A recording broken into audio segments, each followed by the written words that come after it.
ಸ್ನೇಹಿತರೆ, ಕೃತಜ್ಞತೆಯನ್ನು ಸಲ್ಲಿಸುವುದಕ್ಕೆ ಮೊದಲು ನಾಳಿನ ಕಾರ್ಯಕ್ರಮದ ಬಗ್ಗೆ ಒಂದು ನೆನಪನ್ನು ಹೇಳ್ತಾ ಇದ್ದೀನಿ. ಸುಮಾರು 4 ವರ್ಷದಿಂದ ಡಾಕ್ಟರ್ ಶೋಭಾ ಶಶಿಕುಮಾರ್ ಅವರು DVGಯವರ ಅಂತಃಪುರ ಗೀತೆ ಆಧಾರಿತ ಭರತನೃತ್ಯ ಕಾರ್ಯಕ್ರಮವನ್ನು ಇಲ್ಲಿ ನಡೆಸಿಕೊಡ್ತಾ ಬಂದಿದ್ದಾರೆ. ಇದಕ್ಕೆ ಶತಾವಧಾನಿ ಡಾಕ್ಟರ್ R. ಗಣೇಶ್ ಅವರು ವ್ಯಾಖ್ಯಾನ ನೀಡ್ತಾ ಬಂದಿದ್ದಾರೆ. ಈ ಕಾರ್ಯಕ್ರಮದ ಸಮಾರೋಪ ನಾಳೆ ನೆರವೇರಲಿದೆ.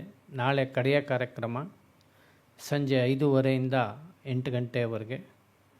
ತಾವೆಲ್ಲರೂ ಕೂಡ ಹೆಚ್ಚಿನ ಸಂಖ್ಯೆಯಲ್ಲಿ ಇದರ ಪ್ರಯೋಜನ ಪಡೀರಿ ಅಂತ ಪ್ರಾರ್ಥನೆ ಮಾಡ್ತೇನೆ. ಇನ್ನು ಈ ಮೊದಲೇ ತಿಳಿಸಿದಂತೆ ಈ 5 ದಿವಸದ ಪ್ರವಚನ ಮಾಲೆಯನ್ನು ಶ್ರೀಮತಿ ಲಲಿತಮ್ಮ ಮತ್ತು ಶ್ರೀ BN ವಿಶ್ವನಾಥ್ ಹಾಗೂ ಶ್ರೀ BV ನಟರಾಜ್ ಅವರ ಸಂಸ್ಮರಣ ದತ್ತಿಯ ಆಶ್ರಯದಲ್ಲಿ, ಶ್ರೀಮತಿ ಪ್ರೇಮಲೀಲಾ ಪತ್ತಿ ಪಾಂಡುರಂಗ ಸಂಸ್ಮರಣ ದತ್ತಿಯ ಆಶ್ರಯದಲ್ಲಿ, ಹಾಗೆಯೇ ಈ ಸಂಸ್ಥೆಯ ಕಾರ್ಯಕ್ರಮಗಳಲ್ಲಿ ಈ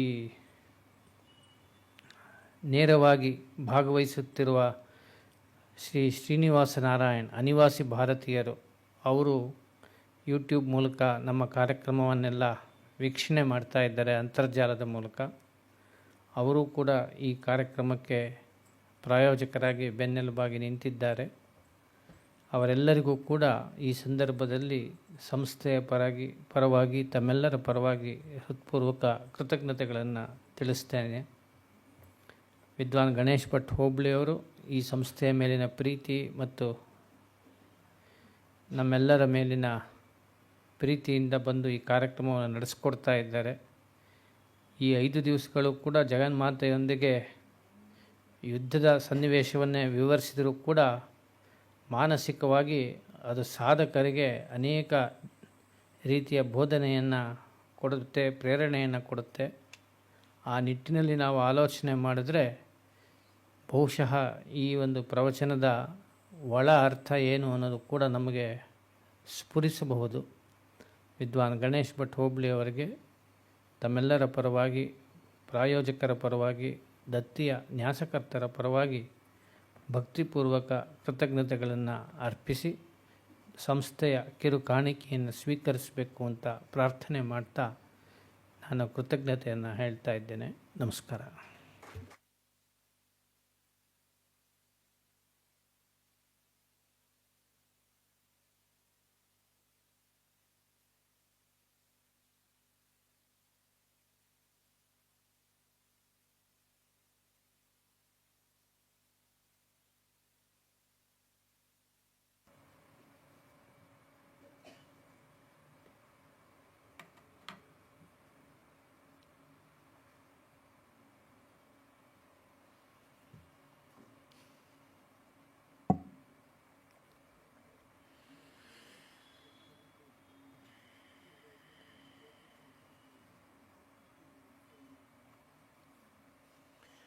ಯೋಂತಃ ಪ್ರವಿಶ್ಯ ಮಮ ವಾಚಮಿಮಾಂ ಪ್ರಸುಪ್ತಾಂ ಸಂಜೀವಯತ್ಯಖಿಲಶಕ್ತಿಧರಸ್ವಧಾಮ್ನಾ ಅನ್ಯಾಂಶ್ಚ ಹಸ್ತಚರಣಶ್ರವಣತ್ವಗಾದೀನ್ ಪ್ರಾಣಾನ್ನಮೋ ಭಗವತೆ ಪುರುಷಾಯ ತುಭ್ಯಂ. ಯಾ ವರ್ಣಪದವಾಕ್ಯಾರ್ಥಗದ್ಯಪದ್ಯಸ್ವರೂಪಿಣಿ ವಾಚೇನರ್ತಯತ್ ಕ್ಷಿಪ್ರಂ ಮೇಧಾನ್ ದೇವಿ ಸರಸ್ವತಿ. ಹರಲೀಲಾವತಾರಾಯ ಶಂಕರಾಯ ವರೌಜಸೇ ಕೈವಲ್ಯಕಲನಾಕಲ್ಪತರವೇ ಗುರವೇ ನಮಃ. ಘಂಟಾಶೂಲಹಲಾನಿಶಂಖಮುಸಲೇ ಚಕ್ರಂ ಧನುಸ್ಸಾಯಕಂ ಹಸ್ತಾಬ್ಜೈರ್ದಧತೀಂ ಘನಾಂತವಿಲಸಚ್ಛೀತಾಂಶುತುಲ್ಯಪ್ರಭಾಂ. ಗೌರೀದೇಹಸಮುದ್ಭವಾಂ ತ್ರಿಜಗತಾಂ ಆಧಾರಭೂತಾಂ ಮಹಾಪೂರ್ವಾಮತ್ರ ಸರಸ್ವತೀಂ ಅನುಭಜೆ ಶುಂಭಾದಿದೈತ್ಯಾರ್ದಿನೀಂ.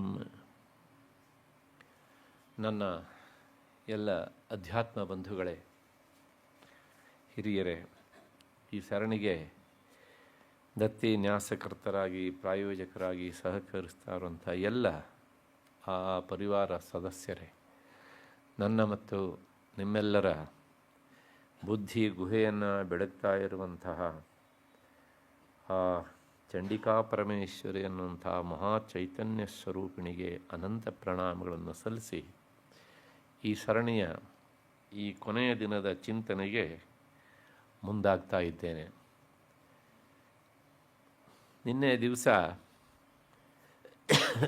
ನಾವು ಈ 8ನೇ ಅಧ್ಯಾಯದ ಚಿಂತನೆಯನ್ನು ಮಾಡ್ತಾ ಇದ್ವಿ.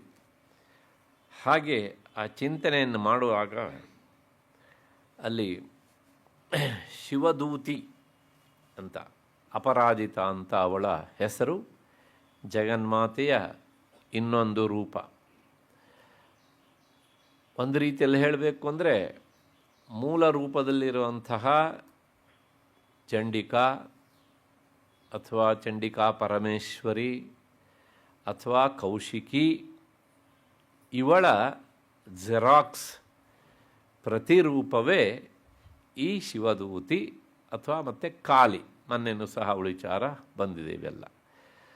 ಅಷ್ಟು ಹಿನ್ನೆಲೆಯಲ್ಲಿ ಕೊನೆಗೆ ಆ ಶುಂಭ ನಿಶುಂಭ ಅವರು ಯುದ್ಧಕ್ಕೆ ಬರ್ತಾರೆ. ಬರುವ ಸಂದರ್ಭದಲ್ಲಿ ಸ್ವತಃ ಆ ಶಿವದೂತಿ ಜಗನ್ಮಾತೆಯ ದೇಹದಿಂದ ಪ್ರಕಟಳಾದವಳು ಅವಳು ಹೇಳ್ತಾಳೆ ಏನಂದರೆ, ದೂತತ್ವಂಗಚ್ಚ ಭಗವನ್, ನೀನು ಈಗ ನಮ್ಮ ದೂತತ್ವಂ ಅಂದರೆ ದೂತನ ಭಾವ, ಅಂದರೆ ದೌತ್ಯ, ದೂತ ಕೆಲಸ ಮಾಡುವವನಲ್ಲಿ ದೂತತ್ವ ಅನ್ನೋದುಂಟು. ಸಕ್ಕರೆಯಲ್ಲಿ ಮಧುರತೆ ಉಂಟು, ಹಾಗಾಗಿ ಮಾಧುರ್ಯ ಅಲ್ವಾ. ಹಾಗೆ ಇಂಗ್ಲೀಷ್ನಲ್ಲಿ ಇದನ್ನು ಅಬ್ಸ್ಟ್ರಾಕ್ಟ್ ನೌನ್ ಅಂತ ಕರೀತಾರೆ. ದೂತನಲ್ಲಿ ಏನುಂಟು ಕೇಳಿದ್ರೆ ದೂತತ್ವ ಉಂಟು, ಶತ್ರುವಿನಲ್ಲಿ ಏನುಂಟು ಕೇಳಿದ್ರೆ ಶತ್ರುತ್ವ ಉಂಟು. ಇಂಗ್ಲೀಷಲ್ಲೂ ಉಂಟು ಇಂಥದ್ದೆಲ್ಲ. ಅವನು ನನ್ನ ಎನಿಮಿ, ಯಾಕೆ ಅಂದರೆ ನನಗೆ ಅವನಿಗೆ ಮಧ್ಯದಲ್ಲಿ ಏನುಂಟು ಎನಿಮಿಟಿ ಉಂಟು, ಹಾಗೆ ಅಲ್ವಾ. ಕನ್ನಡದಲ್ಲೂ ಹೇಳ್ತೇವೆ ನಾವು, ಮೆಣಸಿನಕಾಯಲ್ಲಿ ಏನುಂಟು ಅಂದರೆ ಖಾರದ ತನ ಉಂಟು ಅಲ್ವಾ. ಹಾಗೆ ಆ ತನ ಅಂತ ಹೇಳ್ತೇವಲ್ಲ ಅದು.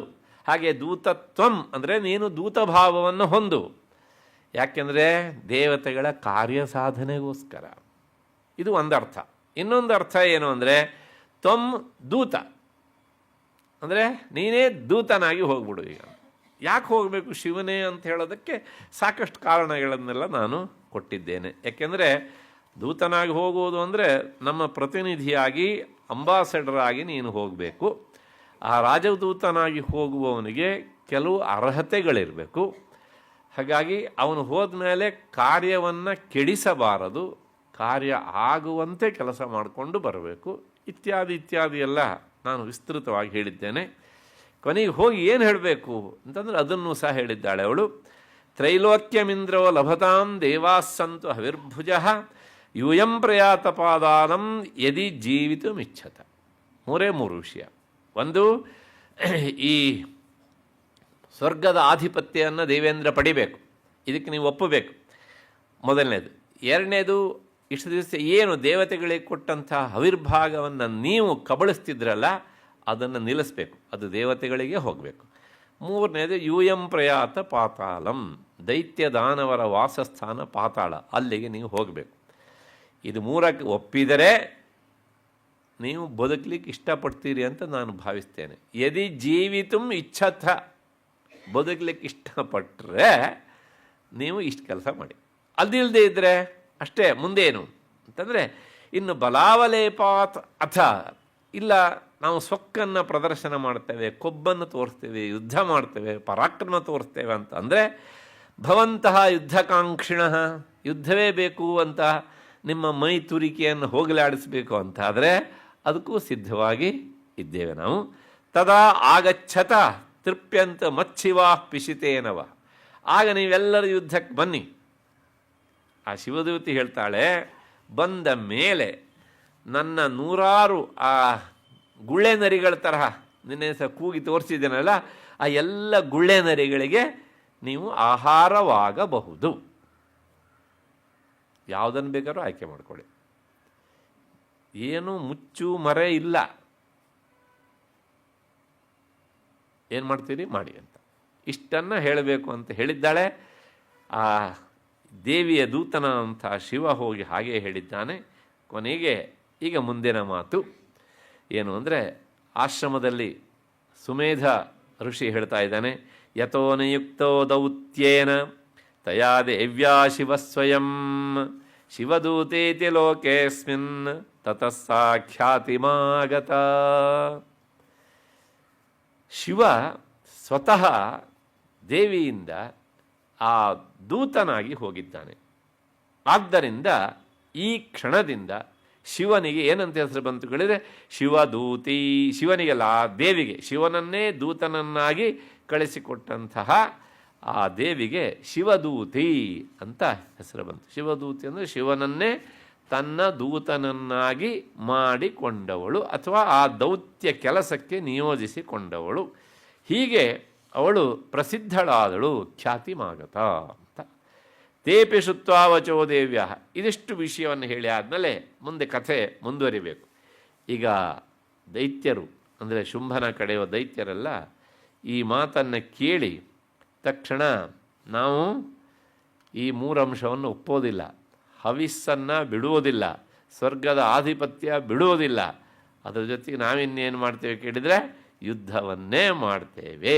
ಪಾತಾಳಕ್ಕೆ ಹೋಗೋ ಪ್ರಶ್ನೆ ಇಲ್ಲವೇ ಇಲ್ಲ. ಯಾಕೆಂದರೆ ಒಂದು ಸಲ ಆ ಪೀಠದ ಸುಖವನ್ನು ಅನುಭವಿಸಿ ಆದಮೇಲೆ ಬಿಡ್ತಾರ?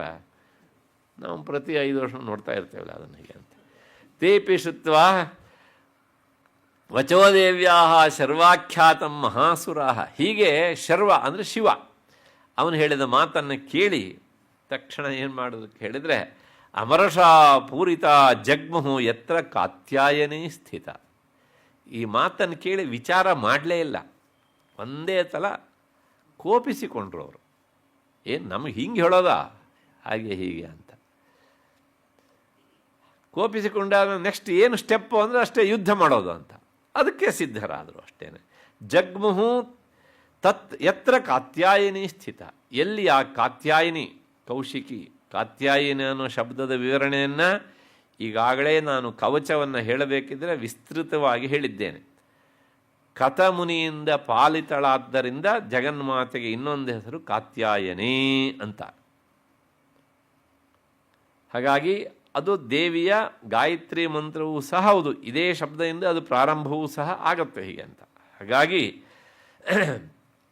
ಜಗ್ಮುಹು ಯತ್ರ ಕಾತ್ಯಾಯನಿ ಸ್ಥಿತ, ಎಲ್ಲಿ ಆ ಕಾತ್ಯಾಯಿನಿ ಅಥವಾ ಕೌಶಿಕಿ ಅಥವಾ ಚಂಡಿಕಾ ಅಂತೆಲ್ಲ ಶಬ್ದಗಳಿಂದ ಕರೆಯಲ್ಪಡುವಂತಹ ಜಗನ್ಮಾತೆ ವಾಸ ಮಾಡಿದ್ದಾಳೋ ಅಲ್ಲಿಗೆ ಇವರೆಲ್ಲರೂ ಹೋದವರು ಏನು ಮಾಡಿದ್ರು, ತಥ ಪ್ರಥಮಮೇವಾಗ್ರೇ ಶರಶಕ್ತಿವೃಷ್ಟಿಭಿ ವವರ್ಷ ವೃದ್ಧತಾಮರುಷಾಸ್ತಾಂ ದೇವೀಂ ಅಮರಾರಯ. ಅಮರರು ಅಂದರೆ ದೇವತೆಗಳು, ಅವರ ಅರಿಗಳು ಅಂದರೆ ಶತ್ರುಗಳು ಅಂದರೆ ರಾಕ್ಷಸರು, ದೈತ್ಯರು ಅಂತ ಅರ್ಥ. ಈ ದೈತ್ಯರು ಏನು ಮಾಡೋದು ಕೇಳಿದರೆ, ಹೋಗ್ತಾನೆ ಜಗನ್ಮಾತೆ ಮೇಲೆ ಬಾಣಗಳ ಸುರಿಮಳೆ.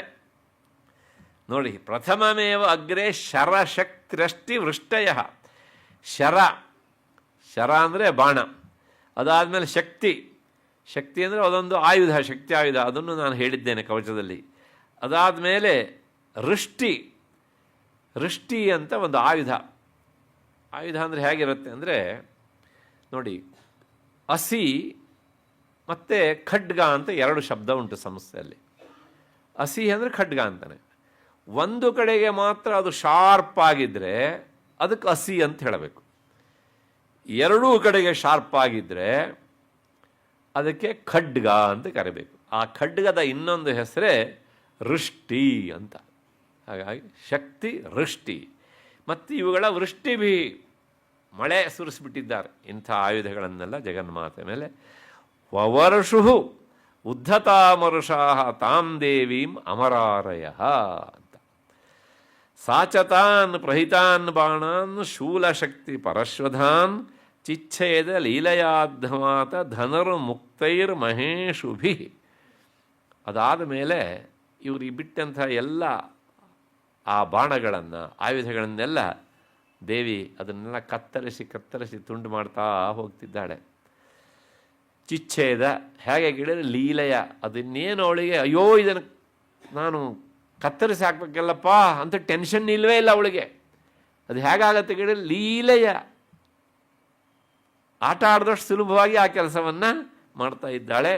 ಮತ್ತು ಧನು ಮುಕ್ತೈಹಿ ಮಹೇಶುಭಿ, ಅವ್ರು ಏನೆಲ್ಲ ಬಿಟ್ಟಿದ್ರು ಬಾಣಗಳನ್ನು, ಏನು ಎಸೆದಿದ್ರು ಖಡ್ಗಳನ್ನು, ಅದೆಲ್ಲವನ್ನೂ ಸಹ. ಅದಾದಮೇಲೆ ತಸ್ಯ ಅಗ್ರತಸ್ತಥಾಕಾಲಿ ಶೂಲಪಾತ ವಿದಾರಿತಾನ್ ಖಟ್ವಾಂಗ ಪೋಥಿತಾಂಶ್ಚಾರೇನ್ ಕುರ್ವತಿ ವ್ಯಚರತ್ತದ. ಹೀಗೆ ಜಗನ್ಮಾತೆ ಅದನ್ನೆಲ್ಲ ಕತ್ತರಿಸಿ ಕತ್ತರಿಸಿ ಆ ಆಯುಧ ಕತ್ತರಿಸಿದ ಅವ್ರನ್ನೂ ಕತ್ತರಿಸಿ ಹಾಕ್ತಾ ಇದ್ಲು. ಹಾಗೆ ಏನಾಯಿತು ಕೇಳಿದರೆ, ಹೀಗೆ ಮಾಡಿದಾಗ ಅವಳ ಇನ್ನೊಂದು ರೂಪದಲ್ಲಿ ಇದ್ದಾಳಲ್ಲ ಕಾಲಿ, ಅವಳು ಏನು ಮಾಡ್ತಿದ್ಲು ಕೇಳಿದರೆ, ಅವಳಲ್ಲಿ ಆ ಖಟ್ವಾಂಗ, ನಿನ್ನೆ ಹೇಳಿದ್ದೇನೆ, ದಂಡದ ಮೇಲೆ ನರಶಿರ ಇರುವಂಥ ಆಯುಧ. ಆ ಆಯುಧವನ್ನು ತಗೊಂಡು ಅವಳು ಯಾರ್ಯಾರನ್ನು ಅರ್ಧ ಸಾಯಿಸ್ತಿದ್ಲೋ ಇವಳು ಹೋಗಿ ಅದರಿಂದ ಬಡದು ಪೂರ್ತಿ ಸಾಯಿಸ್ತಿದ್ಲು. ಅಂದರೆ ಅದನ್ನು ಚುಚ್ತಾ ಇದ್ಲು ಅಂತನಾದರೂ ಹೇಳ್ಬೋದು, ಪ್ರಾಣ ಪೂರ್ತಿ ತೆಗೆಯೋದಕ್ಕೆ. ಮತ್ತು ಕೆಲವು ಅಂದರೆ ಸತ್ತಿದ್ದಾರೋ ಬದುಕಿದ್ದಾರೋ ಅಂತ ಚೆಕ್ ಮಾಡೋದಕ್ಕೆ ಹೀಗೆ ಬಡ್ದು ಹೀಗೆ ನೋಡ್ತಾ ಇದ್ದೆ ಅಂತ. ಸತ್ತಿದ್ದಿದ್ರೆ ಆತ್ಮನೇ ಸ್ವಾಹ ಅಂತ ಅರ್ಥ ಆಯ್ತಲ್ಲ, ಹೆಸರೇ ಕಾಲಿ ಹೀಗೆ ಅಂತ. ಅವಳು ಏನೆಲ್ಲ ತಿಂದಿದ್ದಾಳೆ, ಭಕ್ಷಣ ಮಾಡಿದ್ದಾಳೆ ಅಂತ ನಾನು ಅಲ್ಲಿ ವರ್ಣನೆ ಮಾಡಿದ್ದೇನೆ, ಹಿಂದಿನ ಅಧ್ಯಾಯದಲ್ಲಿ ಹೇಳಿದ್ದೇನೆ. ಮತ್ತು ಆ ಬ್ರಹ್ಮನ ಶಕ್ತಿ ಇದ್ದಾಳಲ್ಲ ಬ್ರಾಹ್ಮಿ, ಅವಳೇನು ಮಾಡ್ತಿದ್ಲು, ಕಮಂಡಲು ಜಲಾಕ್ಷೇಪ ಹತವೀರ್ಯಾನ್ ಹತೋಜಸಃ. ಕೆಲವು ಜನರನ್ನು ತನ್ನ ಕಮಂಡಲು ಜಲದಿಂದ ಪ್ರೋಕ್ಷಣೆ ಮಾಡ್ತಿದ್ಲು. ಅಷ್ಟರಿಂದಲೇ ಅವರು ಅರ್ಧ ಸತ್ತಿದ್ದರೆ ಪೂರ್ತಿ ಸಾಯ್ತಿದ್ರು. ಅವರಿಗೆಲ್ಲ ಡೈರೆಕ್ಟ್ ಸ್ವರ್ಗ ಅನ್ನೋ ತರಹ, ಸ್ವರ್ಗ ಅಲ್ಲ ಅಂದರೆ ಮತ್ತು ಪುನಃ ಪ್ರಾಣ ಸಂಕಟ ಇಲ್ಲ, ನೇರ ಸಾಯ್ತಿದ್ರು ಹೀಗೆ ಅಂತ. ಬ್ರಹ್ಮಾಣಿ, ಮತ್ತು ಆ ಬ್ರಹ್ಮಾಣಿ ಚಾಕರೋಚ್ಛತ್ರೂನ್ ಏನ ಸ್ಮಧಾವತಿ, ಎಲ್ಲೆಲ್ಲೆಲ್ಲ ಅವರು ಓಡ್ತಿದ್ರ ಅಲ್ಲಿ ಎಲ್ಲ ಕಡೆಗೂ ಸಹ ಸುಮ್ಮನೆ ಜಲ ಪ್ರೋಕ್ಷಣೆ ಮಾಡೋದು, ಅವರು ಸಾವಿದೆ. ಅದಾದಮೇಲೆ ಮಹೇಶ್ವರನ ಶಕ್ತಿ ಮಹೇಶ್ವರಿ, ಅವಳು ಏನು ಮಾಡ್ತಿದ್ಲು, ತ್ರಿಶೂಲೆ ಅಂತ ತಥಾ ಚಕ್ರೇಣ ವೈಷ್ಣವಿ, ತನ್ನ ತ್ರಿಶೂಲದಿಂದ ಈ ಅರ್ಧಂಬರ್ಧ ಸತ್ತಂಥವ್ರನ್ನ ಪೂರ್ತಿ ಅವಳು ಮುಗಿಸ್ತಿದ್ಲು. ಕೌಶಿಕಿ ಹೀಗೆ ಅರ್ಧ ಸಾಯಿಸಿಬಿಟ್ಟವರನ್ನು. ಮತ್ತು ವೈಷ್ಣವಿ, ವಿಷ್ಣುವಿನ ಶಕ್ತಿ ಏನು ಮಾಡ್ತಿತ್ತು ಅಂದರೆ ಚಕ್ರೇಣ, ತನ್ನ ಚಕ್ರದಿಂದ ಪೂರ್ತಿ ಆಗೋದನ್ನು ಒಂದಿದ್ದನ್ನು ಎರಡು ಮಾಡ್ತಿದ್ಲು ಅವಳು ಅಷ್ಟೇ. ತಲೆ ಒಂದು ಭಾಗ, ಅದಾದಮೇಲೆ ಈ ರುಂಡ ಒಂದು ಭಾಗ, ಅಷ್ಟು ಕೆಲಸ. ಅದಾದಮೇಲೆ ದೈತ್ಯಾಂಜಘಾನ ಕೌಮಾರಿ, ಕುಮಾರಸ್ವಾಮಿಯ ಶಕ್ತಿ ಹೆಸರು ಕೌಮಾರಿ. ಕುಮಾರಸ್ವಾಮಿ ಅಂದರೆ ದಯವಿಟ್ಟು ಇಲ್ಲಿಗೆಲ್ಲ ಹೋಗಬೇಡಿ ನೀವು, ಏಕೆಂದರೆ ಇಂಥ ಹೆಸರನ್ನು ಹೇಳಿದಾಗ ನಮಗೆ ಆ ಶಿವಸುತನ ಆದ ಕುಮಾರಸ್ವಾಮಿ ನೆನಪಿ ಬರೋದಕ್ಕಿಂತ ದಿನ ಬೆಳಗಾದ ಪೇಪರ್ ನೋಡ್ತಾ ಇರ್ತಾರಲ್ಲ, ಹಾಗಾಗಿ ಇವರೇ ಬಂದುಬಿಡ್ತಾರೆ, ಹಾಗರ್ಥಲ್ಲ. ಹಾಗಾಗಿ ಆ ಕೌಮಾರಿ, ಕುಮಾರನ ಶಕ್ತಿ ಹೆಸರು ಕೌಮಾರಿ, ಅವಳು ಏನು ಮಾಡ್ತಿದ್ಲು ಕೇಳಿದ್ರೆ ತನ್ನ ಶಕ್ತಿ ಆಯುಧದಿಂದ ಕೋಪಿಸಿಕೊಂಡು ಅವ್ರನ್ನೆಲ್ಲ ಕಟ್ಟಿ ಬಿಸಾಡ್ತಿದ್ಲು ಹೇಗೆ ಅಂತ. ಅದಾದಮೇಲೆ ಕುಲಿಶಪಾತೇನ, ಕುಲಿಶ ಅಂದರೆ ವಜ್ರಾಯುಧ, ಥಂಡರ್ ಬೋಲ್ಟ್ ಅಂತ, ಅದರಿಂದ ಇಂದ್ರನ ಶಕ್ತಿಯ ಅಂತ ಐಂದ್ರಿ ದೇವಿ ಶತಶಃ ದೈತ್ಯದಾನವಾಹ, ದೈತ್ಯರನ್ನು ದಾನವರನ್ನು ಬಡದು ಹಾಕ್ತಿದ್ಲು. ಒಂದು ಸಣ್ಣ ವಿಷಯ ಹೇಳಿಬಿಡ್ತೇನೆ ಈಗಲೇ, ದೈತ್ಯರು ಬೇರೆ ದಾನವರು ಬೇರೆ. ಅವಳ ಹಿಂದೆ ಹೇಳಿದ್ದೇನೆ ನೆನಪು, ಇನ್ನೊಂದು ಪುನಃಸ್ಮರಣೆ. ಇವರೆಲ್ಲರಿಗೂ ಪತಿ ಒಬ್ಬನೇ, ಕಶ್ಯಪ ಪ್ರಜಾಪತಿ, ಕಶ್ಯಪ ಬ್ರಹ್ಮ ಅಂತ ಅವನ ಹೆಸರು. ಇವನಿಗೆ 13 ಜನ ಪತ್ನಿಯರು. ಅದರೊಳಗೆ ಅದಿತಿ ಮೊದಲನೇ ಅವಳು. ಅದಿತಿಯ ಮಕ್ಕಳು ದೇವತೆಗಳು. ಎಲ್ಲರ ಬಯೋಡೇಟಾ ಕೊಡೋದಿಲ್ಲ ನಾನು, ಇಬ್ಬರಿದ್ದು ಮಾತ್ರ ಹೇಳ್ತೇನೆ ಅಷ್ಟೇ. ದಿತಿ ಅಂದರೆ ಅವಳು 2ನೇ ಪತ್ನಿ, ಅವಳಲ್ಲೇ ಹುಟ್ಟಿದವರು ದೈತ್ಯರು. ಮತ್ತು ಧನು ಅಂತ ಇನ್ನೊಬ್ಬಳು, ಆ ಧನುವಿನಿಂದ ಹುಟ್ಟಿದವರು ದಾನವರು. ಹೇಳಬೇಕಿದ್ದು ದೈತ್ಯರು ದಾನವರು ಅಂತ. ಇವರೆಲ್ಲ ಸಮಾನ ತಂದೆಯವರು, ಆದರೆ ಏಕೋದರರು ಅಲ್ಲ. ಮನಸ್ಸಿಗೆ ಬರ್ತಾ ಇದೆ ಅಂತ ಅಂದ್ಕೊಂಡಿದ್ದೇನೆ. ತಾಯಿ ಬೇರೆ ಬೇರೆ, ಆದರೆ ಇವರಿಬ್ಬರನ್ನೂ ಸಹ ಒಟ್ಟೊಟ್ಟಿಗೆ ಬಳಸ್ತಾರೆ ನಮ್ಮ ಗ್ರಂಥಗಳಲ್ಲಿ. ಯಾಕೆ ಅಂತಂದರೆ ಈ ಇಬ್ಬರಲ್ಲಿ ಹುಟ್ಟಿದ ಮಕ್ಕಳು ಫಟಿಂಗತನದಲ್ಲಿ ಸಮಾನರು, ಇದು ಒಂದು ಅಂಶ. ಎರಡನೇದು, ದೇವದ್ವೇಷಿಗಳು ಅನ್ನುವ ವಿಷಯದಲ್ಲಿ ಇಬ್ಬರೂ ಸಮಾನರು. ಮೂರನೇದು, ಅವರಿಬ್ಬರು ಓರಿಗಿತ್ತಿಯರಾದ್ರಿಂದ ಪ್ರಾಯಶಃ ಒಂದೇ ಮನೆಯಲ್ಲಿ ಇದ್ದಿರಬಹುದು, ನನಗೂ ಗೊತ್ತಿಲ್ಲ ಅದು. ಹಾಗಾಗಿ ಅವಳ ಮಕ್ಕಳಾದ್ರೆ ಏನು, ಇವಳ ನಮ್ಮ ಮಕ್ಕಳಾದ್ರೆ ಏನು ಅಲ್ವಾ, ಹಾಗೆ ಒಟ್ಟಿಗೆ ಆಡಿ ಬೆಳೆದವರಲ್ವಾ. ಹಾಗಾಗಿ ಇಬ್ಬರನ್ನೂ ಸಹ ಅದೇ ರೀತಿಯಾಗಿ ಹೇಳ್ತಾ ಬಂದಿದ್ದಾರೆ. ಕಾರಣ ಇದ್ದಿರ್ಬೋದು, ಇದು ಮೂರನೇ ನನ್ನ ಕಲ್ಪನೆ ಇದು. ಹಾಗಾಗಿ ಅಂದರೆ ಮೊದಲು ಹೇಳಿದ ಎರಡು ವಿಷಯ ಪಕ್ಕ ಶಾಸ್ತ್ರದ ಹಿನ್ನೆಲೆಯಲ್ಲಿ. ಅಷ್ಟಾದ ಮೇಲೆ ದೈತ್ಯಾಂಜಘಾನ ಕೌಮಾರಿ ತಥಾ ಶಕ್ತ್ಯಾತಿ ಕೋಪನ. ಇವಳೇನು ಮಾಡಿದ್ಲು ಕೇಳಿದರೆ, ಕೌಮಾರಿ ಐಂದ್ರಿ ಕುಲಿಶಪಾತೇನ ಶತಶೋ ದೈತ್ಯ ಅನ್ನೋದು ನೋಡಿ, ಒಟ್ಟೊಟ್ಟಿಗೆ ಉಂಟು. ಶತಶೋ ದೈತ್ಯ ದಾನವ, ದೈತ್ಯರನ್ನು ದಾನವರನ್ನು ಏನು ಮಾಡ್ತಿದ್ಲು ಕೇಳಿದರೆ, ಆ ಇಂದ್ರನ ಶಕ್ತಿಯಾದಂತಹ ಐಂದ್ರಿ ತನ್ನ ವಜ್ರದಿಂದ ಹೊಡೆದು ಹಾಕ್ತಿದ್ಲು. ಹೀಗೆ ಪೇತು ವಿದಾರಿತ ಪೃಥ್ವಾಂ ರುಧಿರವುಘ ಪ್ರವರ್ಷಿಣ. ಹೀಗೆ ಇಷ್ಟೆಲ್ಲ ಏಟನ್ನು ತಿಂದ ಮೇಲೆ, ಯಾಕಂದರೆ ಮಾತೃಗಣವೇ ಬಂದಿದೆ ಅಲ್ಲಿ. ನಿನ್ನೆ ಹೇಳಿದ್ದೇನೆ ಮಾತೃಗಣದ ವಿಚಾರವನ್ನು. ಆ ಮಾತೃಗಣದವ್ರನ್ನೆಲ್ಲ ಮುಗಿಸಿ ಹಾಕ್ತಾ ಇದ್ದಾಗ ಎಲ್ಲರೂ ಸಹ ನೆಲಕ್ಕೆ ಬೀಳ್ತಾ ಇದ್ದರು. ಹೇಗೆ ಕೇಳಿದರೆ ರುಧಿರೌಘ ಪ್ರವರ್ಷಿಣ. ಇದೇನು ಒಬ್ಬರು ಸಹಜವಾಗಿ ಸತ್ತಿದ್ದಲ್ಲ, ಎಲ್ಲ ಏಟು ತಿಂದೇ ಸತ್ತಿದ್ದಾರೆ. ಅವರ ದೇಹದಿಂದ ರಕ್ತ ಹರಿತಾ ಇತ್ತು. ಯುದ್ಧ ಭೂಮಿ ಒಂದು ರೀತಿಯ ಈ ಯುದ್ಧದ ಕೆರೆ ಅಂಗಳಾಗಿಬಿಟ್ಟಿತ್ತು. ಅಷ್ಟರ ಮಟ್ಟಿಗೆ ರಾಡಿ ಆಗಿಬಿಟ್ಟಿತ್ತು. ಹೀಗೆ ಅದಾದಮೇಲೆ ಮತ್ತೆ ಪುನಃ ತುಂಡಪ್ರಹಾರ ವಿಧ್ವಸ್ತ ದಂಷ್ಟ್ರಾಗ್ರಕ್ಷತ ವಕ್ಷಸಃ ವರಾಹಮೂರ್ತ್ಯ ನೆಪತಂಶ್ಚಕ್ರೇಣ ಚ ವಿದಾರಿತಾ. ಇಷ್ಟಾಗುವಾಗ ಆ ವರಾಹರೂಪಿಯಾದಂಥ ಭಗವಂತನ ಶಕ್ತಿಗೆ ಹೆಸರು ವಾರಾಹಿ ಅಂತ. ಆ ವಾರಾಹಿ ಏನು ಮಾಡ್ತಾ ಇದ್ದಂದರೆ ತನ್ನ ದಂಷ್ಟ್ರ ಅಂದರೆ ಕೋರೆ ಹಲ್ಲುಗಳು, ಆ ಹಲ್ಲುಗಳಿಂದ ಅಳಿದು ಉಳಿದಂಥ ಕೆಲವು ಜನರನ್ನು ಅವಳು ಮತ್ತೆ ಪುನಃ ಮುಗಿಸ್ತಾ ಇದ್ಲು ಹೀಗೆ ಅಂತ. ಅದಾದಮೇಲೆ ಚಕ್ರೇಣ ಚ ವಿದಾರಿತಾ. ಅಲ್ಲಿ ನಾರಸಿಂಹ ಅಂತ ನಿನ್ನೆ ಹೇಳಿದ್ದೇನೆ, ನರಸಿಂಹನ ಶಕ್ತಿ ನಾರಸಿಂಹಿ. ಅವಳು ಏನು ಮಾಡ್ತಾ ಇದ್ಲು ಕೇಳಿದರೆ, ತನ್ನ ಚಕ್ರಾಯುಧದಿಂದ ಅವರನ್ನು ಮತ್ತೆ ಮುಗಿಸ್ತಾ ಇದ್ಲು. ಅಂದರೆ ಕೌಶಿಕಿ ಅರ್ಧ ಮಾಡಿಟ್ರೆ ಅದನ್ನು ಪೂರ್ತಿ ಮಾಡೋ ಕೆಲಸ ಈ ಮಾತೃಗಣದ್ದು ಹೀಗೆ. ಅದಾದಮೇಲೆ ನಖೇರ್ ವಿದಾರಿತಾಂಶ್ಚಾನ್ಯಾನ್. ಮತ್ತು ನರಸಿಂಹನ ಶಕ್ತಿ ನಿನ್ನೆ ಹೇಳಿದ್ದೇನೆ, ತನ್ನ ನಖ ಎನ್ನುವಂಥ ಆಯುಧಗಳಿಂದ ಅವ್ರನ್ನ ಮುಗಿಸ್ತಿದ್ಲು. ಮತ್ತು ಮೇಲಿನ ರೂಪ ಸಿಂಹದ್ದಾದ್ದರಿಂದ, ಸಿಂಹ ಮಾಂಸಾಹಾರಿ ಆದ್ದರಿಂದ ಭಕ್ಷಯಂತಿ ಮಹಾಸುರಾನ್. ಏನು ಮಾಡ್ತಿದ್ಲು, ತಿಂದು ಯುದ್ಧ ಭೂಮಿಯನ್ನು ಕ್ಲೀನಿಂಗ್ ಕೆಲಸನ ಅವಳೇ ಮಾಡ್ತಿದ್ಲು ಅಂತ. ಮತ್ತು ನಾರಸಿಂಹಿ ನೋಡಿ ಎಲ್ಲಿ ಶಬ್ದ ಉಂಟು ಅಂತ. ಚಚಾರ ಆಜವು ನಾದಾಪೂರ್ಣ ದಿಗಂತರ. ಅದಾದಮೇಲೆ ಜೋರಾಗಿ ಸಿಂಹ ರೂಪದಲ್ಲಿರುವಂಥವಳು ಗರ್ಜಿಸ್ತಾ ಇದ್ಲು ಯುದ್ಧ ಭೂಮಿಯಲ್ಲಿ. ಚಂಡಾಟ್ಟಹಾಸೈರಸುರಾಹ ಶಿವದೂತ್ಯಭಿದೂಷಿತಾ ಪೇತು ಪೃಥಿವ್ಯಾಂ ಪತಿತಾಂಸ್ತಾಂಶ್ಚ ಖಾದಾತ ಸಾತದ. ಹೀಗೆ ಅಟ್ಟಾಟ್ಟಹಾಸ ಅಂದರೆ ಅಟ್ಟಹಾಸ ಗಹಗಹಿಸಿ ನಗುವುದು. ಆ ಕೌಶಿಕಿ ಒಬ್ಬವನ್ನು ಸಾಯಿಸೋದು, ನಗ್ತಾ ಇದ್ಲು ಹೇಗೆ ಅಂತ. ಯಾಕೆಂದರೆ ಒಂದು ರೀತಿಯಲ್ಲಿ ಅವಳಿಗೂ ಸಹ ದೇವ ಕಾರ್ಯಕ್ಕಾಗಿ ನಾನು ಈ ರೀತಿಯಾಗಿ ಮಾಡ್ತಾ ಇದ್ದೇನಲ್ಲ, ಒಂದು ದುಷ್ಟರ ಸಂಹಾರ ಆಗ್ತಾ ಇದೆಯಲ್ಲ, ಎರಡು ಅಂತ ಖುಷಿ ಸಂತೋಷದಿಂದ ಹಾಗೆ ಅಟ್ಟಾಟ್ಟಹಾಸೈ ಅಸುರ. ಮತ್ತು ಅವಳು ಆ ಕಡೆ ಸಂತೋಷಪಟ್ಟಳೆ, ಈ ಕಡೆ ಅಸುರರು ಸಹ ಅಟ್ಟಹಾಸ ಮಾಡ್ತಿದ್ರಂತೆ. ಕೆಲವು ಸಲ ಹಾಗೇನೆ ಯುದ್ಧದಲ್ಲಿ ನಮ್ಮ ಸೈನಿಕರು ಕೆಚ್ಚದೆಯಿಂದ ಹೋರಾಟ ಮಾಡಿದರು, 3 ಹೆಜ್ಜೆ ಹಿಂದಿಟ್ಟರು ಅಂತ.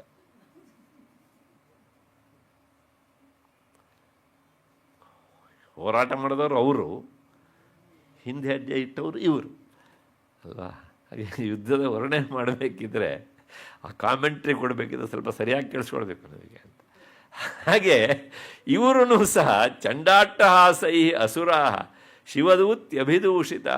ಆ ಶಿವದೂತಿಯಿಂದ ಏನೋ ಅಭಿದೂಷಿತಾ, ಕೆಳಕ್ಕೆ ಉದುರು ಬೀಳ್ತಿದ್ರು ಹೀಗೆ ಅಂತ. ಪೇತು ಪೃಥಿವ್ಯಾಂ ಪತಿತಾಂಶ್ಚ ಖಾದಥ ಸಾ ತದ. ಇತಿ ಮಾತೃಗಣಂ ಕ್ರುದ್ಧಂ ಮರ್ದಯಂತಂ ಮಹಾಸುರಾನ್ ದೃಷ್ಟ್ವಾಭ್ಯುಪಾಯೇ ವಿವಿಧೈಃ ನೇಷುರ್ದೇವಾರಿ ಸೈನಿಕಾಃ. ಹೀಗೆ ಆದಾಗ ಆ ಮಾತೃಗಣ ಏನುಂಟು 9 ಜನರ ಈ ಒಂದು ಗುಂಪು ಎಲ್ಲ ಮಹಿಳಾ ಮಣಿಗಳ ತಂಡ ಇದು, ಅದನ್ನು ನಾವು ಮರಿಬಾರ್ದು. ಅವರೇನು ಕೈಲಾಗದೇ ಇರೋರಲ್ಲ. ಹಾಗಾಗಿ ಇದನ್ನು ಅರ್ಥ ಮಾಡಿಕೊಂಡೇ ನಮ್ಮ ಸೈನ್ಯ ಇವತ್ತು ಮಹಿಳೆಯರನ್ನೂ ಸಹ ಸೇನೆಯಲ್ಲಿ ಸೇರಿಸಿಕೊಳ್ತಾ ಇದೆ. ಅದು ತಾನೇ. ಹಾಗಾಗಿ ಇದೇನು ಹೊಸ್ತಲ್ಲ ಇವತ್ತಿನ ಈ ಮಹಿಳಾ ರಿಕ್ರೂಟ್ಮೆಂಟ್, ಆ ಕಾಲದಲ್ಲೇ ಇತ್ತು ಹೀಗೆ ಅಂತ. ಅದಾದಮೇಲೆ ಆ ಮಾತೃಗಣಂ ಕ್ರುದ್ಧಂ ಮರ್ದಯಂತಂ ಮಹಾಸುರಾನ್, ಆ ದೈತ್ಯರ ಕಡೆ ಅಂದರೆ ಶುಂಭ ನಿಶುಂಭರ ಸೈನ್ಯವನ್ನು ಈ ರೀತಿಯಾಗಿ ಈ ಮಾತೃಗಣ ಸಾಯಿಸ್ತಾ ಇದ್ದರೆ ದೃಷ್ಟ್ವಾ ಅಭ್ಯುಪಾಯೈ ವಿವಿಧೈ ನೇಷುರ್ ದೇವಾರಿ ಸೈನಿಕ.